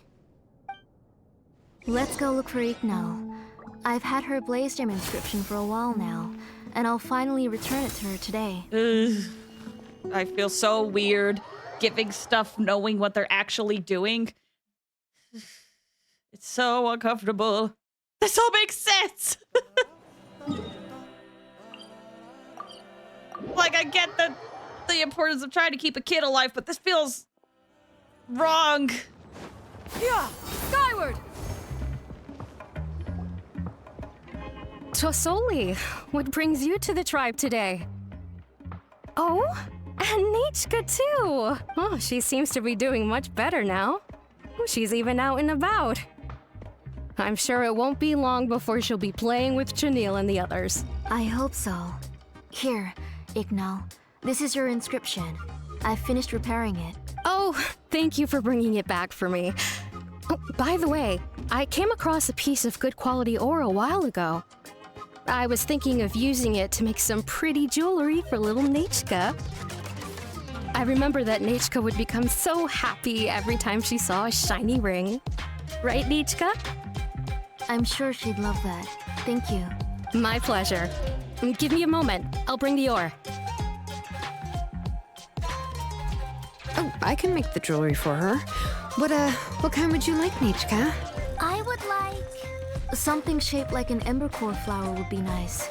She was always asking me before to make her an ancient name with an embercore flower design. Now, hold on. Let her speak. Let her speak what she wants, madam. Mm-hmm, noted. I'll make that as a gift for her next birthday. Sorry, Nechka. It won't be a surprise for you. That's okay. Thank you, Xilonen. Found it. Sorry to keep you waiting. Here, please take it. By the way, Nechka, feel free to write to me if you ever want to know more about ores. Well, I was shocked last time when you wrote me out of the blue asking for a volcanic crystal. Ooh, oh no. Sorry about that. She can hardly contain her curiosity now that she's started to recover. She's still too weak to go out whenever she wants, so she begs me every day to help her write letters to people in the tribe about all sorts of things. That's how you know she's one of the children of Echoes. It's normal for us to be interested in ore. Everything's looking up! Oh, we're just like the main character in the new version of To Kill the Brave, when he was about to save his brother Remak. Can we just, like, take her away and talk to her and see what she actually wants? According to the story, we should be right around... let Paimon see... To Kill prayed to the goddess of mountains and fire. Let my brother's name ever live on. I am willing to sacrifice my heart and blood in return. The goddess replied, I've heard your prayer, but your brother is no longer your kin. His name has sunken into the deepest of depths. Then Tequil said, turn my blood to fire so my heart may illuminate the depths. I will bring my brother back before my blood runs dry. Oh, you remembered that whole line, Nechka. Paimon remembers that's exactly what the book... Wait, what did the book say? Wait, I have a thing for this. How about, did you just read it? Paimon finished both books in one sitting. A lot of their content is nearly the same, so it's easy to get mixed up. But the ending in the older version is more interesting, even if it's hard for kids to, well, completely understand. Oh, wait. Nechka has haven't read the other ending. It's okay, just wait a bit and Paimon will read it out for you. That's not true. Actually, I already know the other ending. Really? You already know the other ending? But didn't you only read the edition your mom got for you? Hey, what are you all chatting about so loudly? No! Oh gosh! Oh no, I'm so uncomfortable now. Oh no, I'm actually so uncomfortable now. Huh? Helicopter parrot! Mom, Miss Traveler and I were just talking about the ending of that book. We were just talking about how the bad guy was defeated and everyone returned home safely. It's a really happy ending. That's not the other ending she was talking about. Aren't happy endings always nice? But if you already read the whole thing, then what will Mom have to read to you at bedtime? Guess you'll have to go to bed early tonight. But I'll buy you some more fairy tales next time, okay? Okay, Mom. Ooh, oh no. I know I shouldn't intervene being an outsider, but oh no, I don't like this. How's the ore? It's pretty good quality. I'll be able to give Nechka a beautiful and durable piece of jewelry for her next birthday. But, you know, for now, let's focus on celebrating her upcoming birthday. Where are we headed to next, Auntie? Next, let's visit Apaish. He should be close by. Stay close, Nechka. Don't go too far. Yes, Mom. Oh no, oh jeez, oh gosh, oh jeez. This is not looking good. I feel so bad for her, dude. Why do my eyebrows keep twitching today? Strange. That's a wild sentence that definitely doesn't have any sort of context, right? That means you're about to hit the jackpot, Apaish. I didn't expect to have 2 name engravers coming in today. Welcome. What are you looking to buy, Tlazoli? I'll give you a discount like usual. Whoa, offering a discount just like that? Plasoli sure has connections. She was once our name engraver and did a lot for the tribe. It's only fair that I offer her a discount. Thank you for your generosity. I've finished preparing your Blazem inscription. Here, have a look. Come on, Nechka. Say thank you. Thank you, sir. Oh, so this is Nechka. Tlazoli has shown me some pictures before. It looks like you're doing much better now. How about this? Go ahead and pick anything you'd like from the store. Think of it as a gift from me. No, that's all right. Mom told me that you've already given a lot to our family. Oh, well, that was for your family. I've never given anything just for you. If you don't feel like it, you can also let your mom choose for you. Oh, no need to stand on ceremony, Auntie. Go ahead and pick something for Nechka. His drills and small clamps are good quality. The measurements of each part are exact, and they're always very durable.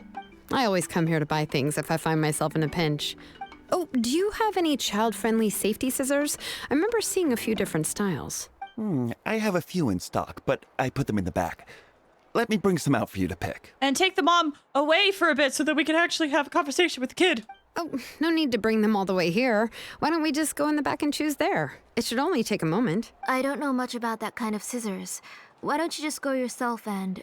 Well, there are too many different designs and varieties of kid scissors. If you don't come and help me choose, I won't be able to pick one that Nechka would like. She definitely's picked up on it too. Come on, Auntie. I mean, she It'll picked on only it take a before. moment. There was that moment where she walked in between her mom and the kid, and it was probably to create some distance so that the kid could, like, breathe, maybe. Go. Yes. Yes. And there goes Xilonen dragging Plasoli off to buy more stuff. Ooh, what a busy day. Let's just wait for them here. I won't run off. Paimon, who's your favorite character in To Kill the Brave? Paimon's favorite? To Kill, of course. He went through a lot to rescue his family. Do you like Remak? In the old version of the story, he was never able to reunite with his family, but he was still really strong and fought as best as he could. Oh, what a lovely wall to separate us. He's a brave character. I admire his courage. What about you, Nechka? Which character do you like? I like Remak. I knew it. Oh, the one who was possessed by Quatlique, but never forgot his brother Tequil. He was also an amazing character. If it wasn't for his determination, both he and his brother would have been defeated by Quatlique in the final battle. Hold on, I just had a thought. A random thought. You know how, FlazeFires said, like, oh yeah, my daughter doesn't remember me as her mother, but she still calls me mom. What if she did? What if she does remember, but she sees her mom change drastically and is like, this isn't my mom anymore? What if? Okay, crack theory over. You remember all the details, Paimon. Seems like you were really immersed in the story. Of course! A story's only interesting if you can really get immersed in it. Hey, Nechka, why don't we play pretend? You can be Rima, and Paimon will be Tequil, okay? You just like reciting epic lines. It's okay. Miss Traveler, can I play the role of Quatlique? But isn't she the villain? In the old version, she even ate Remak and took on his appearance. You said it yourself. That's the old version. That wasn't the one Nechka read. No, she said she did. Ah, right. She read the version with a happy ending. And that one, Quatlique was defeated and the brothers both survived. Well, it doesn't matter. Only the lines at the end were different. You can go on ahead and say your favorite lines, Nechka. Paimon's read both versions, so she'll be able to play along. My favorite line is the one from the end. It's... Come here, Nechka. Look at you. You're sweating. No! No! Mom! Let the girl be able to have fun! Let me wipe your forehead. Now, drink some water. This child. You forget everything as soon as you start playing. Yikes. We've picked something up for Nechka. A Paishpalan will deliver it to Auntie's house once he's packaged it up. How was Nechka? Oh, we were just about to get to the exciting part. Xilonen, did you leave us with Nechka on purpose so we could talk with her alone? Really? Oh, now that Paimon thinks about it, Xilonen has dragged Tlasoli away from us a couple of times now. Exactly. But why? Nechka has a strange look on her face. Seems like she has something to say. Let's talk later. Just trust me and act normal for now. Hey. Oh, we should head to our last stop, Auntie. It's real hot today, and we shouldn't let Nechka be in the heat for too long. Right. Let's go see Chevin and head back home. Paimon is my favorite dance guide. It's true, I love her very much. Earlier, Lily, you said I love this thing for Natlan. It's such a vibe. It's so good. I really like hanging around in the Children of Echoes for this music. It was also such a great song to like introduce you to Natlan. I will always be biased for the Natlan main theme, however. I love that melody so much. I finished repairing your Blaze Gem inscription, Chevin. I've also reinforced it, so it shouldn't fall apart so easily now. Thank you. How about the volcanic crystal? Was it usable? Yes. Thanks for that. You're welcome. I just want to see Nechka get better. Thank you, Miss Chevin. It's fine. Honestly, you're both too polite for your own good. I was wondering where you got the ore for such a large-scale Blaze Gem inscription. So you must be one of Auntie's accomplices, then. Oh, Xilonen. We already know what's going on. We're all doing our best for Nechka. There. I thought we'd been found out. We'd be in real trouble if Pakal ever got wind of it. Oh, just you wait! Just you wait! We're biding our time! I hope. To be honest, I won't be able to cover it up for much longer. I've been traveling away from home every few days, and the ore reserves have noticeably decreased. The last time Pakal came and asked me about it, I could only say that I'd been using up a lot of ore to research new styles of jewelry. As for why I had been leaving so often, I said that I had found a new ore vein and wanted to extract some new gems from it. Sorry. I've been talking my head off. Please, come in and have a seat. Sure, we can sit for a moment, but... Miss Chevin, can I go see some of the jewelry over there? You mean Amisha's work? Sure, go ahead. Remember to stay in the shade as much as you can. Paimon wants to go too! We'll go together. Paimon hasn't looked at Natlan's jewelry very closely yet. I'll have to buy you some. If the price is good, we could buy you a whole set. Really? Then Paimon's gonna take a good look at what they have. You haven't bought any jewelry for a while, Auntie. Why don't you pick one out? Xilone's taking it slowly with her again. Let's keep talking with Neshka. Come on, Nichka. We don't know anything about Natlan's jewelry, so you can help us pick something out. Miss Traveler, Here, let's get closer so she doesn't have to talk too loud. Come here, Nechka. No! Huh? Sorry, Chevin and Xilonen, but it's already getting late. We should be heading back now. Bleh. It'll be Nechka's birthday in a few days, and there's still a lot for us to do before then. No, let that girl No talk! problem. I'll be sure to bring her some beautiful jewelry to celebrate. Mom,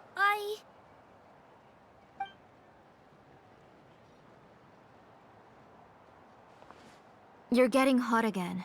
Here, Mom will carry you. Let's get going. No, stay away. You stay away. You stay away.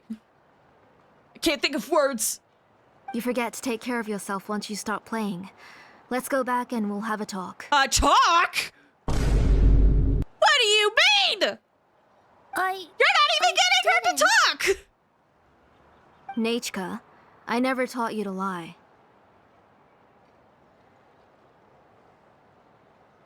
That is rich coming from you. sorry, Mom. Nichka's looking at us. Paimon feels like something's not right. What should we do? We throw her off a cliff, that's what we do. But we'll stay quiet and see what Xilonen has to say. No, Nechka was having so much fun today that she forgot the time. It's not a big deal. Let me help carry her home. I'm worried you would also have to recover if you carried her the whole way. No, it's fine. I'll carry her. No, you stay 5 feet away from this child. Let's go, Nechka. It's time to go home. Tatsoli declines your help and leaves, carrying Nechka.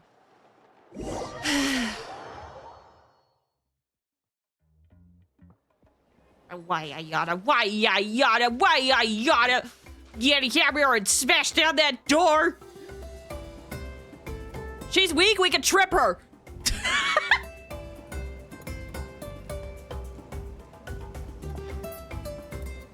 Thank you, everyone, for spending so much time with us today. This poor girl. Please be sure to come to Nechka's birthday party. We'll be there. I hope she'll continue to feel better. All right. It's nearly bedtime for Nechka, so let's part our ways here. Oh, Auntie, remember to give her the book, that copy of To Kill the Brave I brought. I went to a lot of trouble to find it. What did you put in the book, Xilonen? I understand. Really, do you think I'd let your efforts go to waste? It's very special to receive a book from you. I'm sure she'll put it somewhere safe. Right, Nechka? I am so skeeved out. Is Is that even the word? Thanks, Xilonen.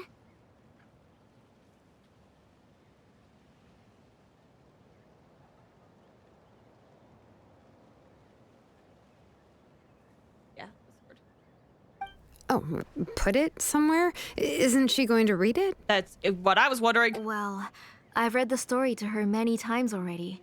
She's even memorized nearly every line. Oh, that won't be a problem, Auntie. Nechka's probably never heard this version of To Kill the Brave.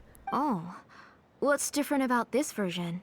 The majority is about the same, but the ending is different from the one that you bought her. The one I gave her is the unedited version that was originally published. It was released long before Nechka fell ill. I wonder if the memory that she's reading is, oh, that's why she knows the original one. Oh, but I remember you were never very interested in fairy tales, Xilonen. And she's catching on. Whew, this is... Well, I was just thinking that if what you said about Nechka's illness is true, she shouldn't be able to remember anything about her past before her illness. So the ending to the original version of To Kill the Brave is also part of the past that she should have forgotten. In other words, if she hasn't recently read the old version of the story, then she shouldn't possibly know the ending, right? I don't understand. Why are you so concerned about the ending of this book? Even if she does remember the ending, what does that prove? This feels like Phoenix right now. Maybe she snuck out somewhere when I wasn't watching and read the first edition of the story. You know what? Wait, hold on. I have the perfect thing for this. This better continue. Yeah, okay, that is a possibility. After all, she does remember things that have happened recently. In which case, yeah, let's go ask around the tribe and see if anyone remembers Nichka reading the book. Let's do it! There are only a few shops in the tribe that sell books, or we can just ask Nichka where she'd read it. Exactly! The booksellers all have inscriptions, Anyway. so there's a chance that their memories... I can play it again later. So, you admit that the inscriptions can affect the tribe's current memories? Let's go! Wait, I need the sound effects. Objection! Hold it! Objection! Objection! Objection! Yes! I was very clear that I would consider that a crime and would stop all work on it. There must be a few more books at home. I do not wish to see your blood be reduced to ash, but I have seen the light of your heart and spirit. I beg your pardon? Nichka, where did you read that book? Answer me. Go home, Nichka. No! Let her stay! I... Unless she doesn't want to. Are you disobeying me? Oh, girl. Don't you even! Don't you even! You're the one who wrote me the letter, Nichka. You're the one who wanted the book. Only you can speak for yourself. We're listening, Nichka. Right here, right now. Remember my name, brother. As long as you remember me, I will never have left. Silence. That's the line from the old ending. Nichka remembers it. I know everything. Xilonen, help me, please. Something's blocking the door. Get back. That was a good transition. Xilonen, wait for us. The tunnel is blocked. We can't go in. There might also be traps. Whoa. What are all those things on Nichka's walls? It seems Auntie put all the extra inscriptions she made here. There's no one here. Where did they go? If she's trying to finish that ancient name, there's only one place she could go. Come on, follow me. Okay. Over here! Skyward! Scatter! Frick, I need Geo.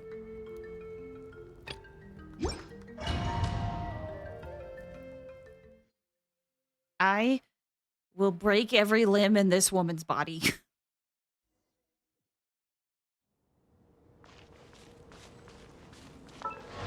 Also, look at Xilonen. Look at her weapon. It actually has animations. I think that's so cool. Wow. Noblesse. Constellation 3. Talents 888. Oh, 10. They're Triple Crown. Never mind. Here we go.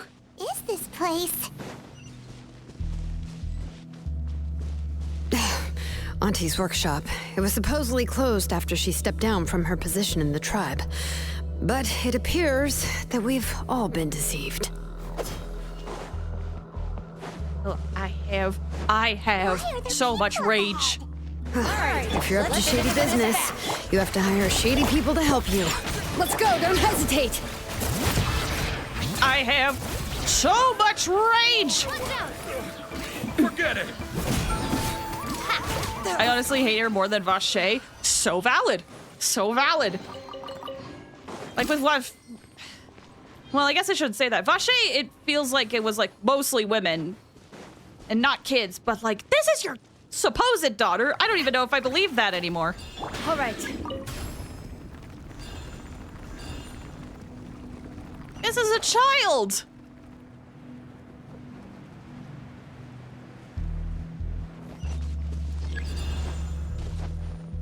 Where's the... Bring it! We...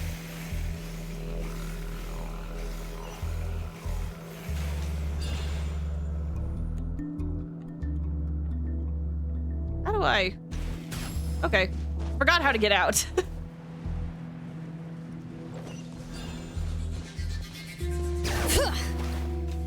Oh, that's not good.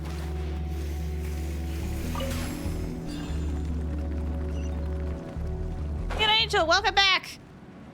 We are going to throw a woman off a cliff. I can't fly. But I can probably climb up, right? Yeah. We will commit murder in Minecraft. In Minecraft. In fictional Minecraft. In Genshin Impact. Murder. Wait, what? This woman, this disgusting excuse of a mother. Absolutely horrible. So I guess when I said, like, maybe when Neishka said, like, you're not my mom, and the mom said that was the first hint where she's like, this woman isn't my mother. She's changed. Think you can bully me? Diana special! Yoo-hoo! Feeling lucky? Forget it. What did she do? So we basically went out on, like, a whole, trip with her kid. Because the kid, Neishka, was like, I'm feeling better. So we decided to go out and run errands with her. And as we were going out, we basically saw this mother being like a helicopter parent and like not allowing her to do stuff, not allowing her to speak for herself. And the kid was like desperately trying to tell us something. But anytime she got close to saying something, the mother would appear. I almost dived into lava. The mother would appear and basically be like, oh, no, Neishka, come over here, stay with me, don't say anything. And it's began to be like super suspicious. And then we find out, because the mother was saying that Neishka couldn't remember anything before she got ill from the abyss, but we found out that Neishka does! She does remember stuff before the abyss, but the mother is not only lying to us, but she is basically taking away memories from the entire clan! And the kid basically, right before all this, told us, help me, get me away from her. So that's what we're gonna do. At least I hope we can.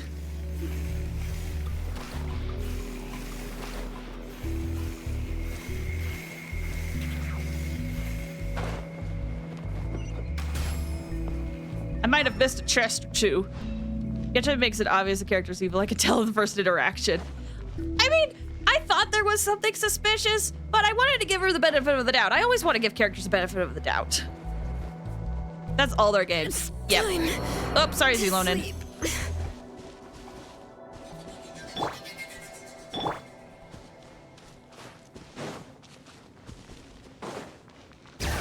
All right, let's finish this fast.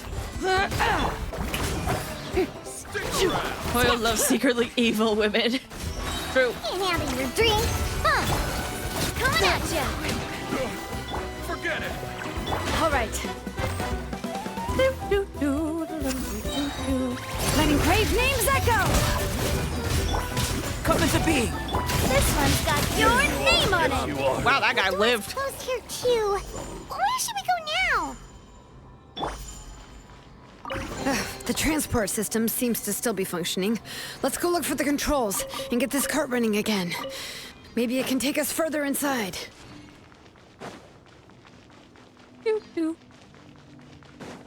I just want to check. Nothing's missing. Okay, here we go. Yep.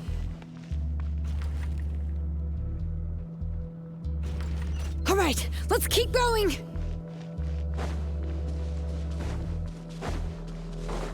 There we go.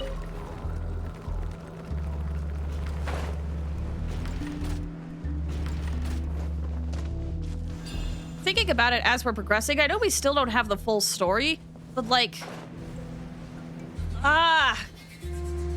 What?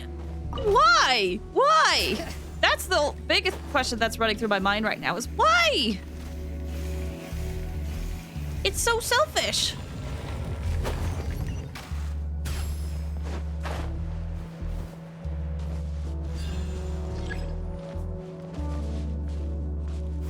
Activate the controller? Okay.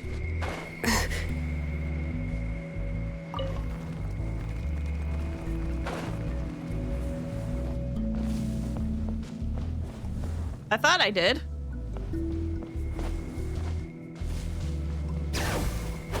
Okay, can't climb up there.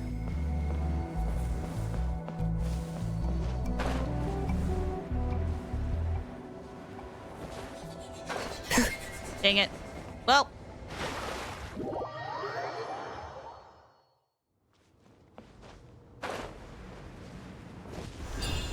Well, there we go. Now it gives me the option. I didn't see the option before.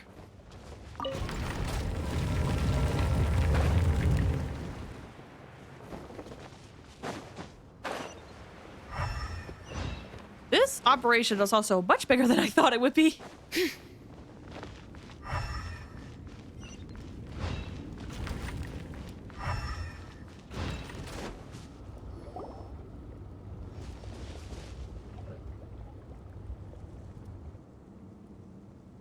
You got here quick. Impressive. Nechka's up there! What are you planning to do to her? I never lied to you. All this time, I've only been trying to save my daughter, even though she's not my daughter yet. What? Once everything is over, she will really become my Nechka. What is she saying? Is she not Nechka? Infusing memories, forgetting the past? So you figured it out. I want to use memories to awaken my Nechka. Gross. She has stayed in the Night Kingdom for far too long. She's afraid of the dark and cold. I'm the one who made her stay there alone, so I must bring her back. Don't worry, Nechka. Mom hasn't forgotten anything. She has always remembered your name. Night Kingdom? So, Nechka is already dead. I'm afraid so. Then, who's that girl lying up there? She's a child from my tribe. Her parents were killed in the same abyss attack. But wouldn't you know it, her birthday is the same as that of my Nechka. I raised her and took care of her for many years. I thought that taking her in would help me feel better. I was so happy the first time she was willing to call me Mom. But then, I suddenly felt very scared. Is she really my child? My child's name is Nechka. It could only be Nechka. Oh my gosh! Don't bring a kid into your own insecurities! How could I be happy? My little Nechka is still waiting for me to get her home. As I said, I only want to bring Nechka back, even if it costs me everything. If I have permission, it's about to cost you your life. And now, the time has come for me to pay. I'm gonna throw you into this lava of phlogiston. As for my useless ancient name, it's finally time to put it to good use. If you're not willing to help me, then you can become the fuel for Nechka's ancient name. Ew! Ew! Xilonen, you have yet to make a move. I take it you're examining the inscriptions around you. It's no use. I've already set up the blaze gem inscriptions, and the engraving diagram has already begun to run. It's all thanks to your ideas. Now, the central inscription will finally become Nechka's ancient name. After Nechka returns, I'll make sure to invite you to her birthday party. Ew! Ew! Ew! I hate this! Let her go! You're not gonna go up there, are you? Oh, I'm about to! I'll use my whatever superpower I have! Nechka's already dead. We can't let her harm an innocent child!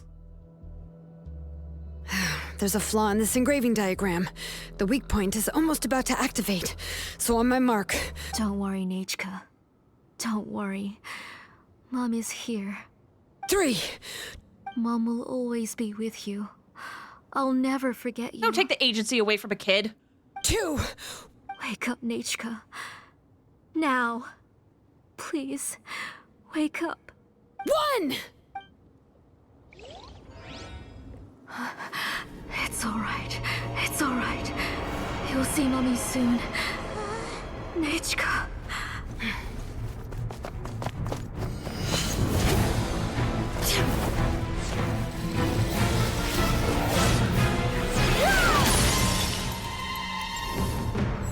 Go, Xilonen.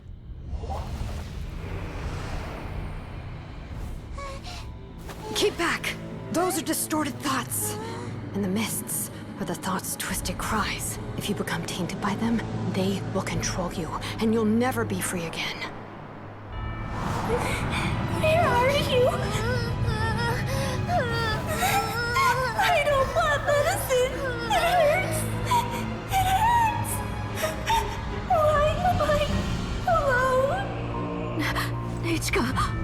Why?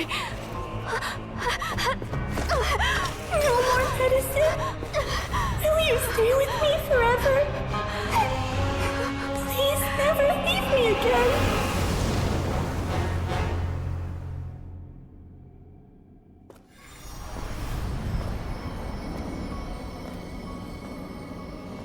Tlasoli, you're the one who twisted Nechka's name into a shackling prison. It's time for you to hear her true voice. Stone engraved and echoing peaks converge, disperse, in ashes be reborn, for flames born anew, and the blazing dawn. Mommy will be with you. Nechka. Always. And forever. Mommy, I've always been with you. And now you're finally listening to me.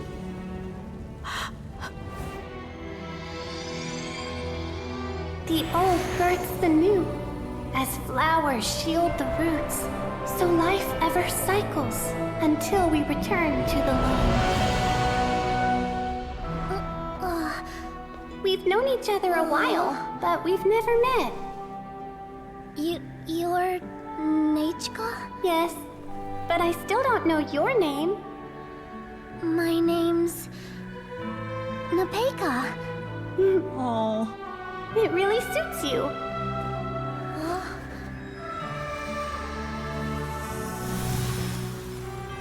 Nepeka,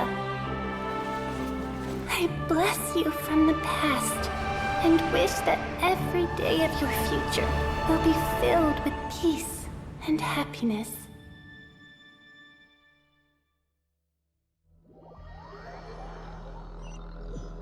Oh, this poor kid. She's vulnerable. Throw her into the lava now. I saw Nechka and was speaking with her, but now, where did she go? Nechka? Nechka? Where are you? Answer, Mummy. Please. Please. Xilonen, you saw her too, didn't you? You saw my little Nechka. I felt her hands and hugged her. I was right. I was right. Those gray shadows were just a minor mistake. I just need to restart the ritual again. Alright, I'll start it again and Nechka will... Have you still not come to your senses, Auntie? What senses? I was not wrong. Nothing about what happened was wrong. She's just a little upset and was trying to ignore me. No! That child sure knows how to throw a tantrum. But I understand. I can accept that. No, she said in the cutscene, you're finally listening to me. You haven't been listening to her this whole time. Enough, Tlasoli. The person you summoned with the Blaze Gem inscription wasn't the real Nechka at all. You collected memories of Nechka from countless people, but you forgot one thing. Among what you gathered were not only real memories, but also countless emotions. Didn't you realize what kind of emotions people would feel upon seeing Nechka's condition? When people held a dying child's hand, when they felt her faint breath and saw the helplessness in her eyes, when they sensed her body growing colder and colder, what could they feel but abject pain and sorrow? I took those emotions. You absorbed those emotions into the Blaze Gem inscriptions and solidified them as a piece of her past. Those gray figures were projections of that past. They could only reproduce the appearance of Nechka in her sickly state. What the real Nechka wished to say was drowned out by those twisted and painful thoughts. I didn't want things to turn out like this. All I wanted was to remember Nechka, to see her again. Nechka has always been with you, Auntie. Everything has long been recorded on your ancient name, the one you said was useless. You exhausted every option and sacrificed everything in the hopes of saving your daughter. That is undeniable. But have you forgotten the true meaning of your own ancient name? My ancient name is Untugu. The immovable love between you and Nechka has already been recorded in your ancient name, but you chose to ignore that. Names are blessings from the past to the future. You told me that, Auntie. You gave Nechka her name, her first blessing. But now, you've turned her name into a prison by taking an innocent child captive, and you've imprisoned yourself. Nechka is everything to me. Without her, I can't see any future for me. And as for blessings... what blessings have I had since the day she passed? I see her in my dreams every day, grasping my hand, telling me she's in pain, asking me to hold her. But I can't say anything. I can't grasp her hand. All I can do is shout her name over and over again until I wake up. Every day, every single day, I've hated myself, and ancient names too. Who knows? Maybe hate would have been the only thing left to her too. You think Nechka would have come to hate you?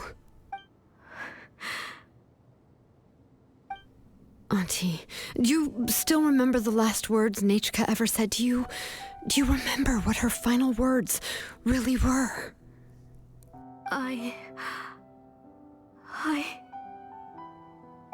The reason you haven't felt blessed is because you've forgotten the true past. Auntie, you've been wallowing in memories of your imagination and refused to let go of them. A name without a past is nothing but a withered tree with no roots, rotting without a future. It's over, Auntie. It's all over now. Slowly now. Why don't you stay lying down? Oh, on second thought, this might not be the best place to rest. Xilonen, Nechka, Napecha can already stand now, so we made our way over. Let me help you. I can carry you. Thank you, Paimon and Miss Traveler. I'm fine, really. The real Nechka helped me just now, so it doesn't hurt much anymore. That's good. If you became Nechka, then this story would really become the To Kill the Brave. This isn't the place to chat. Come on, let's get out of here. But what about Tlasoli? Leave her. Oh, don't worry. She won't be able to cause any more trouble now. It's all over. You leave the workshop. Once outside, Xilonen tells you to go accompany Napeshka. She needs to talk to Soli. Like, listen. On the one hand, I have talked to people who have lost a kid, and the grief that can be felt in that is something I don't know I will ever comprehend anytime soon. Like, that is such a devastating thing to go through. It's... oh, I'm gonna cry. It really sucks losing a kid like that. But what she did was basically taking a life of another kid. That isn't a way to solve grief.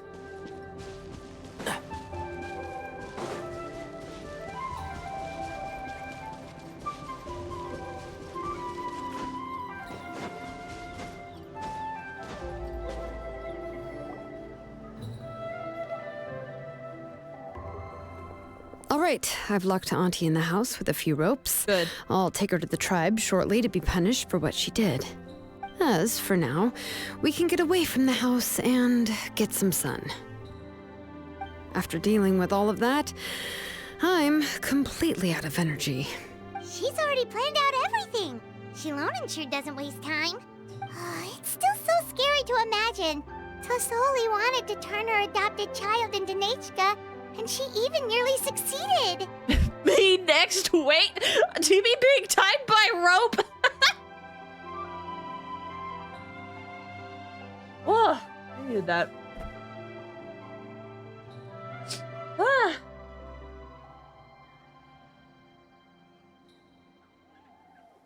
Good thing we found out in time. Xilonen knew what to do right away. Yeah, she was so cool in the final moments. She went right into action and took control of the situation instantly. Well, it's all thanks to Nempeka's resilience. She never gave up. If it weren't for her bravely trying to get help, then I wouldn't have noticed Auntie's plan so easily. I know, girl. You are so brave. It was thanks to all of you encouraging me. After all, this was already the last idea I could think of. Oh, this poor baby. This reminded me of the Thelxie event. Is that the one with, that was in Fontaine with Fremine? Because I was thinking the same thing. I tried to get the attention of many others who visited before, but they were all either quickly whisked away by Tlasoli or simply refused to believe me. Even if I told them everything, Tlasoli would just blame my illness to cover it up. All she had to do was start to cry, and then the guest would try to comfort her, but completely forget about me. She would inspect all the letters I sent and any gifts I received. And then, if I didn't comply, she would force me to drink some strange medicine. Jeez, that's so wrong. It would put me to sleep for a few days, and it would be hard for me to remember anything. I would see a lot of weird things while I slept, and the walls around me would start talking. I would be so scared every day. If I wasn't able to get your help this time, I might have just given up. It's all in the past now. You have us now, Nepeka. If anyone dares to hurt you again, the Traveler and Xilonen will send them flying! Yeah. Sorry. I just can't help it. No, cry it out. Cry it out. You deserve it. You deserve to be free. You are already super brave, and you even managed to call Xilonen for help. Oh, you definitely found the right person. Xilonen isn't the kind of person who gets distracted easily by crying. She pays attention when someone's talking and doesn't miss a beat. And it was because of your help that I was able to pick up on the details. Without you, it would have been extremely difficult for her to communicate that she needed help.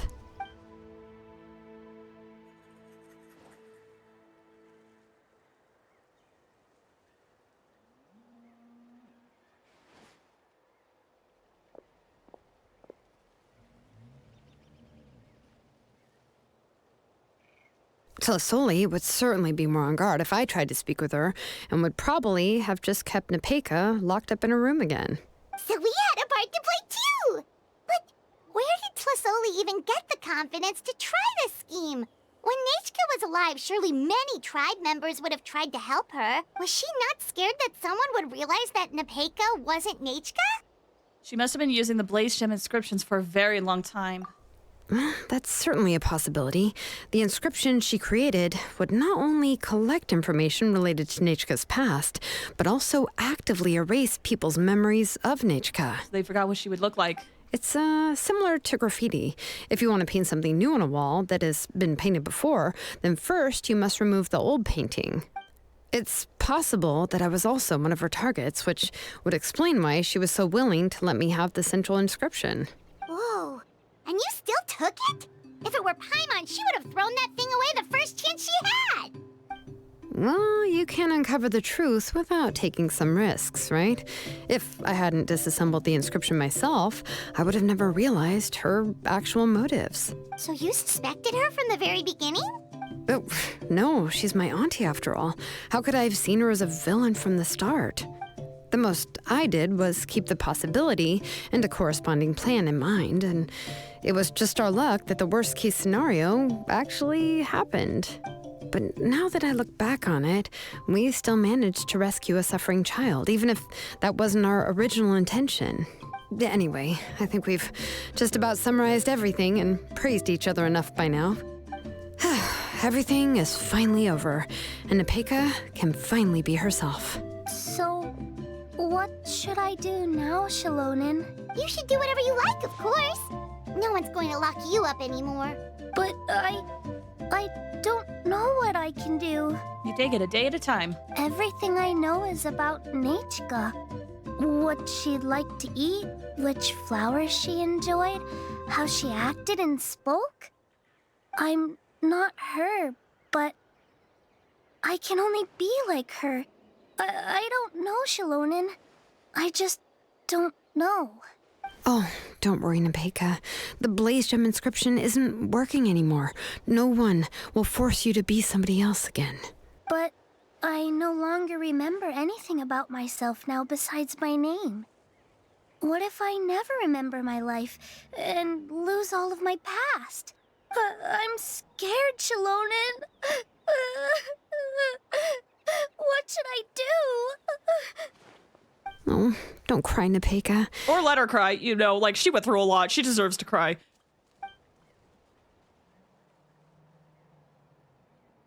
Here, take this.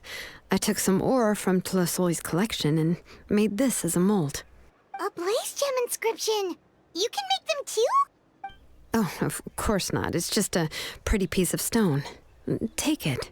I've engraved your name, Nepeka, on the top.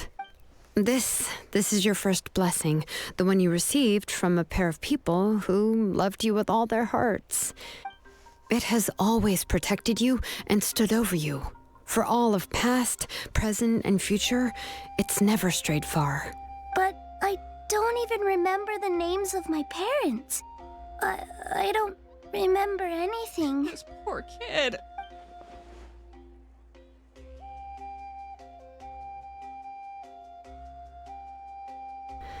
Huh. I won't make any big promises and say everything will return to normal. I'm not sure what kind of future you will face. I can only promise that no matter what the future holds, your name will never fade. This is a blessing given to you by a name engraver. You'll continue to grow and mature as a sapling sprouts upward and becomes a healthy tree, or as birds spread their wings to fly high into the sky. Also, do therapy to help you achieve that, please. You deserve to talk it out with a licensed professional. Your name is your starting point, as well as your guide. Remember your name and everything you've experienced, and you'll know how to step into your future. I'll do my best. You can do it, Nepeka! We'll always be with you. Thank you all. Xilonen, Paimon, and Miss Traveler. If you really can't come up with what to do, don't worry. Just relax and take it easy. We're from the same tribe after all. If nothing else works, I can always go to the elders and look up your history. And until then, you can stay at my workshop. I can handle another mouth to feed. So you do have a backup plan. Do you think you could find anything about her? Oh, I don't know if the plan will work. I'm not even sure who I should look for. Well, rather than placing our hopes on a plan that relies so heavily on luck, we should just focus on ourselves. Well, anyway, enough about all that for now. Let me take Tlasolli back to the tribe first. Oh, come with me, Nepeka. Or, make her not see that woman again. Oh, gosh.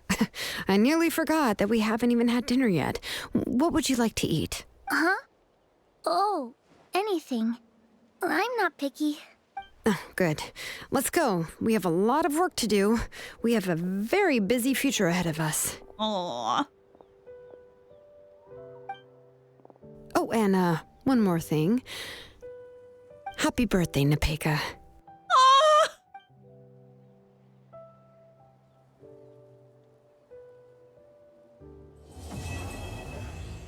Man, that was really good. I really liked that one.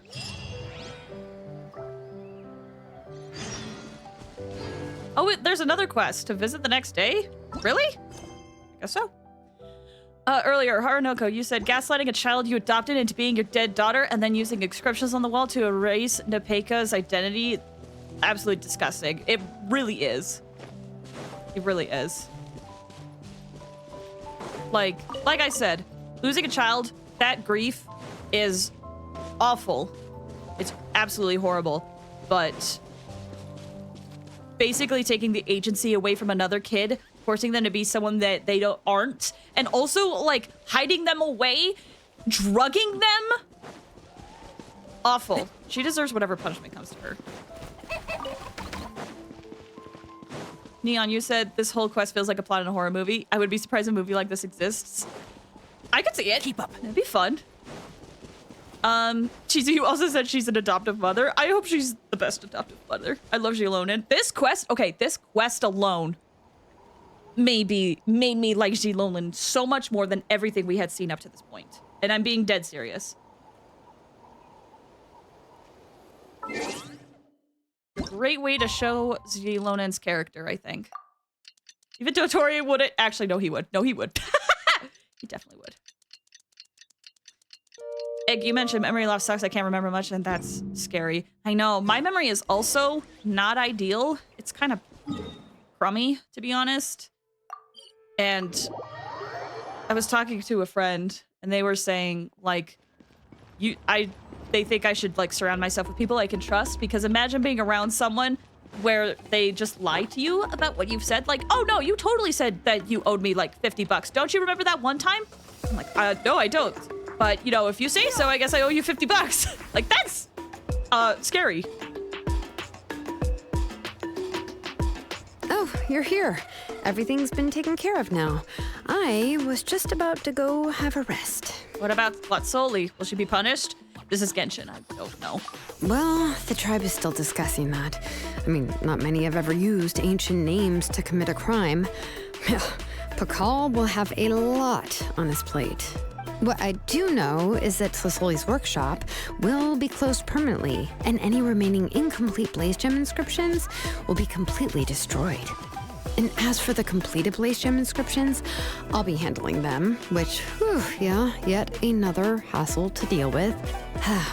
Anyway, at least her ancient name is fine. Otherwise, we'd have a real mess on our hands. Oh, and speaking of ancient names, I actually have some good news. The memories that were absorbed by the Blaze Gem inscriptions can be restored to their owners. Oh, good! Now, once all the Blaze Gem inscriptions stop working, the memories will return to their respective owners. So everyone's memories of Neishka will all come back, which is going to be brutal, but necessary. Yeah, that's right. Huh. Wait, Miller, welcome! How you doing? Hope you're doing well. In her attempt to get Neishka to come back, Auntie made the entire tribe forget about her. Now, Neishka really is gone, but everyone is about to remember her. Phew. What a bizarre turn of events. How's Nepeka doing?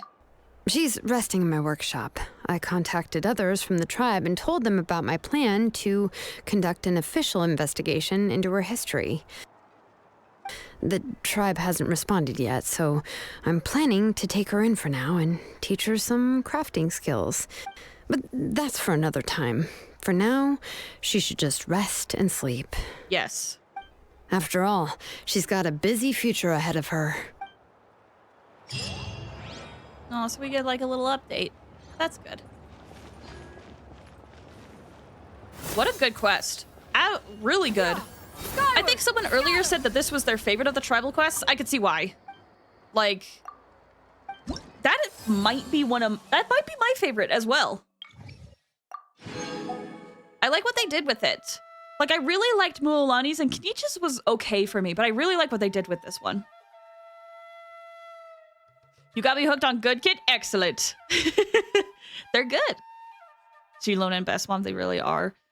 Egg, you said it's also scary not to be able to remember fond memories, or rather, what you know would have been a fond memory if it was remembered. Yeah, there's moments where I have, like, feelings, and I'm like, I can't remember the details, but I remember feeling very happy about this. I think my memory is so bad it's shared between men is me, so I kind of miss out on some stuff. Oh! Maybe. Well, I'll be honest. Really like that quest. I'm kind of surprised I forgot to take a break the whole time, but partially because I didn't run out of water. I am almost low on water, though. Usually that's my, like, sign of, like, oh, I need to take a break. So, I'm grateful to have a memory of an elephant. Man, I wish my memory was better. Okay, well. Can't type for crud. It's okay. All good. Egg, thank you for the hydrate. All right, well, thank you guys for watching Xilonen's quest. We're not done streaming, but it is about time for me to get some food. So, if you haven't been here when we go take a break, when I get food on Saturdays, we play Words on Stream for a bit. And it's a game where it's like a word game. You try to guess the words given a specific number of letters you have. It's time. It is time. It's time. So, I am gonna go and get that set up really quick. Time to learn new words. Oh, neat. Yeah. We play it while I go get food because I'm going to be gone probably a while, and I also am going to be eating. Afterwards, we're going to be playing more Echoes of Wisdom. So let me get this set up really quick.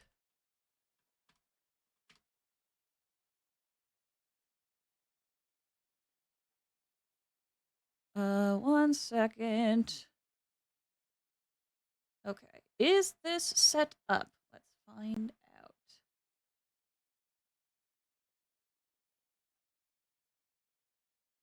It's kind of struggling to load. Hold on. Let me get this set up. Oh, that's the wrong one. Okay, it does. One second. Okay.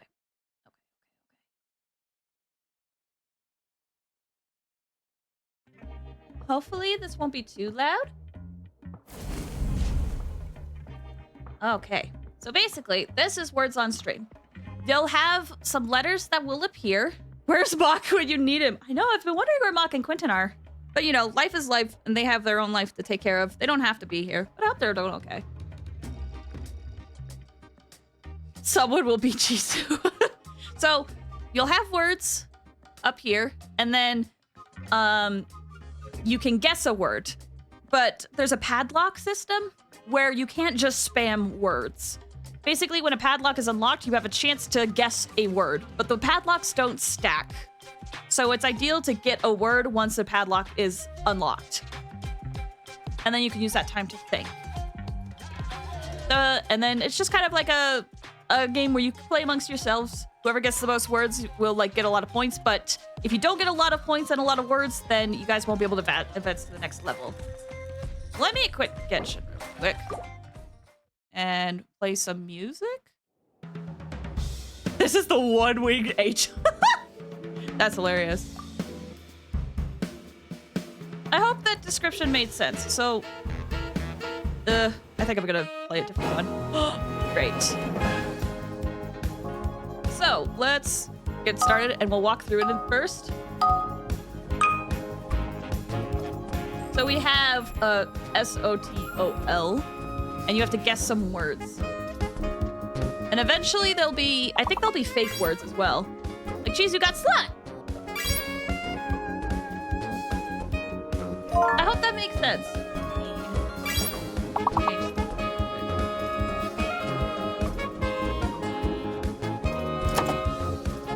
So yeah, you guys just go ahead and play this while I go and get some food. I'll be back in a bit.